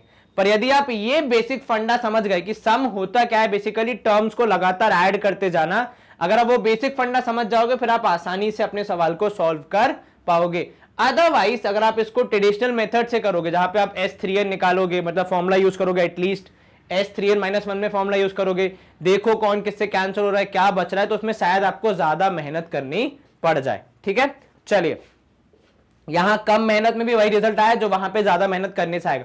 मैं ये नहीं कह रहा हूं उसमें रिजल्ट नहीं आएगा, बिल्कुल आएगा, सॉल्व करोगे तो आपका जवाब आपको बिल्कुल सही मिलेगा, आंसर एनडी ही आएगा, पर लेकिन समय लग जाएगा। ठीक है, तो एक बार हम कंप्यूटर जी से और कंफर्म कर लेते, भाई इतने जो हम अच्छे से बोल रहे हैं हमारा आंसर सही है, बिल्कुल ऑप्शन बी एनडी, कंप्यूटर जी का भी सही है, हमारा भी सही है। स्क्रीन कर देते हम यहां पे क्लियर और मूव करेंगे नए प्रश्न की ओर। अब देखो यहां पे प्रश्न क्या बोल रहा है, the first term if N AP is 5। ठीक है, एक एपी का फर्स्ट टर्म दिया है कितना, 5 है आपकी क्या फर्स्ट टर्म है, and last term is 45, last term दे दी 45, and the sum is 400, then the fourth term of the AP. देखो अब कितना शातिर है प्रश्न बनाने वाला, उसको चाहता वो आपसे तो ए और डी की वैल्यू पूछ लेता, पर नहीं, थोड़ा सा एक्स्ट्रा मेहनत करवानी, तो वो कौन सी टर्म पूछ रहा है, फोर्थ टर्म पूछ रहा है। चलिए क्या बोल रहा है आपसे, the first term of an AP is this. ठीक है, तो एपी का पहला टर्म मतलब T1 लिख दो आप चाहिए तो 5, और लास्ट टर्म Tn हो जाएगा कितना सर, Tn है 45, और साथ में द सम दिया है, किसका सम, पूरी एपी का सम, तो आप लिख सकते हो Sn इक्वल टू कितना है 400। चलिए अब आपके पास क्या क्या जानकारी है सर, यहां पे हमारे पास सम है, T1 है और लास्ट टर्म है, तो लास्ट टर्म और सम का यूज करके और पहली टर्म का यूज करके कुछ जानकारी मिल सकती है क्या सर, बिल्कुल मिल सकती है सर। Sn का एक फॉर्मूला होता है, कौन सा वाला सर जी, सर n/2 और पहली प्लस आखिरी टर्म, तो T1 plus Tn, that is पहली और लास्ट टर्म, तो यहां पे Sn हो जाएगा 400, n की वैल्यू हमें ज्ञात करनी है तो n/2 रख दिया हमने, T1 की वैल्यू है 50 और Tn की वैल्यू है 45, 400 यहां पे हो जाएगा n/2, 45 और 5 हो जाएगा 50, तो इंटू 50, 2 50 कैंसल, 25 आएगा डिवीजन में, तो भाई 400 डिवाइड बाय 25, क्या 25 के टेबल में 400 आता है, बिल्कुल आता है सर। 25 1 जा 25, कितना बचेगा, 15 बचेगा, 150, 25 6 जा हो जाएगा 150, तो n की वैल्यू हो जाएगी 16, कितनी, n की वैल्यू हो जाएगी सर 16। चलिए तो एक इंफॉर्मेशन क्या मिल गई Sn से कि n की वैल्यू है 16। क्या इससे हमें कुछ हेल्प मिलने वाली है n की वैल्यू से, सर बिल्कुल मिलने वाली है सर। इसी n की वैल्यू से हम Tn का उपयोग करके d की वैल्यू निकाल सकते हैं, बिल्कुल ठीक। तो अब भाई क्योंकि हमें d भी तो चाहिए, d और a के बिना काम थोड़ी चलेगा, चलो a तो है लेकिन d तो चाहिए एटलीस्ट, तो Tn मतलब nth टर्म आपके पास है, Tn equals to a plus n minus 1 into D का फॉर्मूला आपको पता है, यहाँ पे कुछ लोग किताबों में AN भी लिखते हैं, TN भी लिखते हैं, सब बराबर ही है, ठीक है, जिस तरीके से आप लिखे। चलिए TN हो जाएगा आपका कितना 45, A की वैल्यू आपको पता है कितनी है 5, n-1 n की वैल्यू है 16, 16 में से 1 माइनस, और D की वैल्यू आपको प्राप्त करनी है। 45 में से यहां पे हो जाएगा 5 माइनस, तो कितना बचेगा 40, लेकिन मैं लिख देता हूं कल को आप कंफ्यूज ना हो जाए। 16 में से गया तो 15, ठीक है, और ये हो जाएगी D की वैल्यू। चलिए 45 में से 5 गया तो 40 बचेगा, 40 इक्वल टू हो जाएगा 15D, डिवाइड करेंगे तो 40 divide by 15 is equal to कितना D की वैल्यू। कैंसिल हो रहा है क्या? जी हाँ सर, 8/3 आएगा, 5 के टेबल से कैंसिल करोगे तो D की वैल्यू है 8/3। थोड़ी यूनिक है पर अब क्या कर सकते हैं। चलो अब निकालना क्या था, देखो सवाल में A B कुछ नहीं पूछा था, सीधा फोर्थ टर्म पूछ ली थी, और फोर्थ टर्म कैसे होगी sir T4। What is T4? तो सर A+3D हमेशा लॉजिक आपको सिखा दिया गया है। चौथी टर्म बोली है, पहली टर्म होती है A, मतलब 1 आ गई, उसके बाद कितना कूदना पड़ेगा 4 तक पहुंचने के? सर 1 से लेकर 4 पहुंचना है तो 3 कूदना पड़ेगा, इसलिए 3D, ठीक है। ये मत बोलना कि T4 मतलब A+4D ना, अगर आप 4 बार कूद जाओगे तो पहला A तो है ही ना आपके पास, पहले स्टेप पे तो खड़े हो, 4 बार कूद जाओगे तो 5वें पे नहीं पहुंच जाओगे, तो गड़बड़ हो जाएगी, ठीक है, इसलिए ध्यान रखना। चलिए A की value sir 5 plus 3 into D की वैल्यू सर 8/3, 3 से 3 यहां कैंसिल हो सकता है क्या? बिल्कुल सर, 8 और 5 हो जाएगा 13, जो कि हमारे पास है ऑप्शन ए के रूप में। क्या आपको समझ में आया? क्या सवाल में मेहनत थी? नहीं सर, राजस्थान राज्य का ये आसान सा सवाल था, केवल यहां पे हमें थोड़ा सा समय लगा क्योंकि चीजें कॉम्प्लेक्स नहीं थी, सिंपल बेसिक कॉन्सेप्ट, बट अब सॉल्व करने में टाइम तो लगेगा ही। देखो हमेशा से एनटीएससी में वही जो मैं बार बार बात कहता हूं कि 2 तरह के सवाल आते हैं, या तो आपका दिमाग इस्तेमाल करवाने वाले या फिर आपसे मेहनत करवाने वाले। तो ये मेहनत वाला सवाल था, जहां पे दिमाग लगना नहीं था, फॉर्मूला रखते जाओ, आंसर आते जाएगा और उसके बाद आपका फाइनल उत्तर आपको मिल जाएगा। Computer ji please, option A 13 computer ji ने बोल दिया सही है। चलिए स्क्रीन क्लियर, नया प्रश्न देख लेते हैं। चलिए लगता है डबल वेरिफिकेशन कर दिया कंप्यूटर जी ने 2 बार। इसी के साथ हम देखते हैं अगला प्रश्न। अरे अगला प्रश्न मतलब सवाल सारे खत्म, मतलब समाप्त कर दिया आपने, बहुत बढ़िया। लेकिन हाँ, कहां जा रहे हो, रुको, पहले ये चीज सुन के जाओ, बहुत इंपॉर्टेंट है, उसके बाद सेशन खत्म करना, 2 मिनट बस, ज्यादा नहीं। तो देखिए मैग्नेट ब्रेन्स का यूट्यूब चैनल तो आप बहुत अच्छे से यूज कर रहे हैं, वो हमें भली भांति पता है, मतलब हमारे इतने सारे सब्सक्राइबर्स हैं, all thanks to you students. लेकिन अब हमने आपकी सुविधा के लिए और आपकी समय को बचाने के लिए मैग्नेट ब्रेन्स की वेबसाइट और ऐप भी आपके लिए अब डेवलप कर दी है, जिसको आप फ्री ऑफ कॉस्ट बिना कुछ पे किए यूज कर सकते हैं। इस ऐप में और इस वेबसाइट के क्या स्पेशल फीचर्स है वो मैं आपको बता देता हूं। तो बेसिकली हमारा जो यूट्यूब चैनल था उसमें एक समस्या जो लगातार बच्चों को आ रही थी वो ये कि वो अपने काम के सेशंस ढूंढ नहीं पा रहे थे, मतलब क्योंकि इतने सारे वीडियोस, इतने सारे टीचर्स, इतने सारे सब्जेक्ट्स हैं, तो सबके काम के लेक्चर्स मिक्स हो जा रहे थे, बिकॉज अब यूट्यूब तो अलग से करके देता नहीं है। हाँ, हम लोग प्लेलिस्ट बना के दे देते हैं पर वो अभी आपको नहीं मिलती है कई बार, तो इसलिए हमने आपके सारी समस्याओं का एक ही समाधान कर दिया है, हमारी वेबसाइट आपके लिए डेवलप कर दी है। इस वेबसाइट को आप कैसे यूज कर सकते हैं, तो आप वेबसाइट पे जाइए, magnetbrains.com डालिए गूगल पे, जहां पे आप सारे सवालों के जवाब ढूंढते हैं, यहां पे आपको हर सवाल का जवाब मिल जाएगा हमारी वेबसाइट के रूप में। तो जैसे ही आप वेबसाइट को ओपन करेंगे आपको देखिए अलग अलग कोर्सेज की हेडिंग दिख जाएगी, जो आपको बेस्ट सूटेबल लग रहा है, मतलब आपकी जरूरत के हिसाब से। उदाहरण के तौर पे आप एनटीएससी पढ़ना चाहते हैं तो एनटीएससी का टैब है, एनटीएससी के टैब पे जैसे ही आप क्लिक करेंगे कुछ इस तरीके से एनटीएससी से संबंधित जो भी सेशंस हमारे टीचर्स बना रहे हैं वो सारे आपको एक ही प्लेटफॉर्म पे मिल जाते हैं, एक ही जगह पे। बस आप अपने काम के सेक्शन, आप जो भी सब्जेक्ट पढ़ना चाहते हैं, जो भी आपका आज पढ़ने की इच्छा है, उसके वॉच नाउ के टैब पे क्लिक कीजिए। जैसे यहाँ पे अगर मैं वॉच नाउ के टैब पे क्लिक करूंगा तो कुछ इस तरीके से आपका यहाँ पे सेशन खुल जाएगा, जहां पे आप सिलेबस को ओवरव्यू देख सकते हैं, अलग अलग चैप्टर्स के कितने लेक्चर्स हैं वो भी देख सकते हैं और अपने हिसाब से अपनी पढ़ाई कर सकते हैं। जैसे अब यहाँ पे नंबर सिस्टम के अंदर हमारे 22 लेक्चर थे, तो वो 22 लेक्चर्स में क्या क्या चीजें पढ़ाई गई, तो वो सारी आपको लिस्ट दे दी गई है, सेशन दे दिए गए, नंबरिंग कर दी गई है, ताकि आपके काम के कोई भी सेशन आपसे मिस ना हो और आप यहाँ पे बस एक वॉच नाउ के टैब पे क्लिक करके आसानी से इन सेशंस को देख सकते हैं। जैसे यहाँ पे आपको दिख रहा है एग्जांपल के तौर पे कि भाई यहाँ पे देखो क्या पढ़ाया था हमने, तो 2.5 जो एमसीक्यूज थे लेवल 1 मेंशन्ड है कि आपको पता रहे आप क्या पढ़ रहे हैं। टीचर वही हैं जो आपको यूट्यूब पे पढ़ाते हैं, same teacher, same quality, same content, कोई डिफरेंस नहीं। बस एक छोटा सा फर्क जो आता है वो ये कि यहाँ पे आपके डिस्टर्बेंसेस कम हो जाते हैं। मतलब जैसे कोई सजेशन नहीं आएंगे यूट्यूब की तरफ से, कोई एडवर्टाइजमेंट नहीं आएगी। आपके यूट्यूब चलता है, यूट्यूब में क्या होता है, जैसे आप वीडियो देख रहे हैं तो बाजू में दिखता है ना, ये भी देख लो, ये भी देख लो, ये भी देख लो, तो आपका ध्यान जो डिस्ट्रैक्ट हो जाता है, जिसमें आपकी गलती बिल्कुल भी नहीं होती, यूट्यूब की गलती होती है। वैसी चीजें यहाँ पे नहीं होंगी, आपका पूरा फोकस पढ़ाई पे रहेगा, तो आप आसानी से अपने सेशंस को कंप्लीट करते जाएंगे कम समय में और ज्यादा जल्दी अपने सिलेबस को कवर कर पाएंगे। ठीक है, एक और इंपॉर्टेंट चीज वो ये कि हमारे मैनेट ब्रेन्स का हिंदी मीडियम चैनल भी हमने यहाँ पे आपके लिए शुरू कर दिया है। मतलब काफी समय हो गया इसको, लेकिन फिर भी लोगों तक पहुंचाना बहुत जरूरी है। तो मैनेट ब्रेन्स हमेशा ये कोशिश करता है कि कोई भी विद्यार्थी जो पढ़ना चाहता है वो आसानी से पढ़ाई कर सके, उसके लिए उसका लैंग्वेज या उसके जो बोलचाल की भाषा है वो एक बैरियर ना बने, एक रुकावट ना बने पढ़ाई करने से। इसलिए हिंदी मीडियम चैनल आपके लिए अलग से बना दिया गया है। इस पे आप हिंदी मीडियम में सारा कंटेंट, मैथ्स हो गया, साइंस हो गया, इंग्लिश हो गया, हिंदी हो गया, जो भी सारे लैंग्वेजेस हैं, गणित, आपका विज्ञान, सामाजिक विज्ञान, सारी चीजें आप यहाँ पे पढ़ सकते हैं फ्री ऑफ कॉस्ट। फिर से आपको कुछ भी पे करने की जरूरत नहीं है, चाहे आप यूट्यूब पे पढ़ें, चाहे ऐप पे जाके पढ़ें, कहीं भी आपको कुछ भी पे करने की जरूरत नहीं है। And with this we come to the end of our session. तो हमारा मैनेट ब्रेन्स का जो 100% फ्री कोर्स है फॉर एनटीएससी सैट पार्ट, उसका आप देख रहे थे स्टेज 1 का मैथमेटिक्स वाला पोर्शन, जहां पे हमने कवर किया अर्थमेटिक प्रोग्रेशंस को। छोटा सा टॉपिक था, ज्यादा सेशन नहीं लिया हमने, लेकिन बहुत इंपॉर्टेंट है क्योंकि एग्जाम्स में अक्सर एक आध सवाल यहां से आ जाता है, तो इसलिए इसको अलग से हाईलाइट करके हमने पढ़ाने का प्रयास किया। मैं आशा करता हूं कि आपको सारे क्वेश्चन समझ आए होंगे, आपके प्रैक्टिस हो गई होगी अच्छे से चैप्टर की, और अब आप और क्वेश्चंस भी प्रैक्टिस कर पाएंगे आगे बढ़ के। ठीक है, तो प्लीज ज्यादा से ज्यादा प्रैक्टिस करें ताकि आपकी स्ट्रांग हो जाए मैथमेटिक्स और आप अच्छे से कवर कर सके पूरे कॉन्सेप्ट को।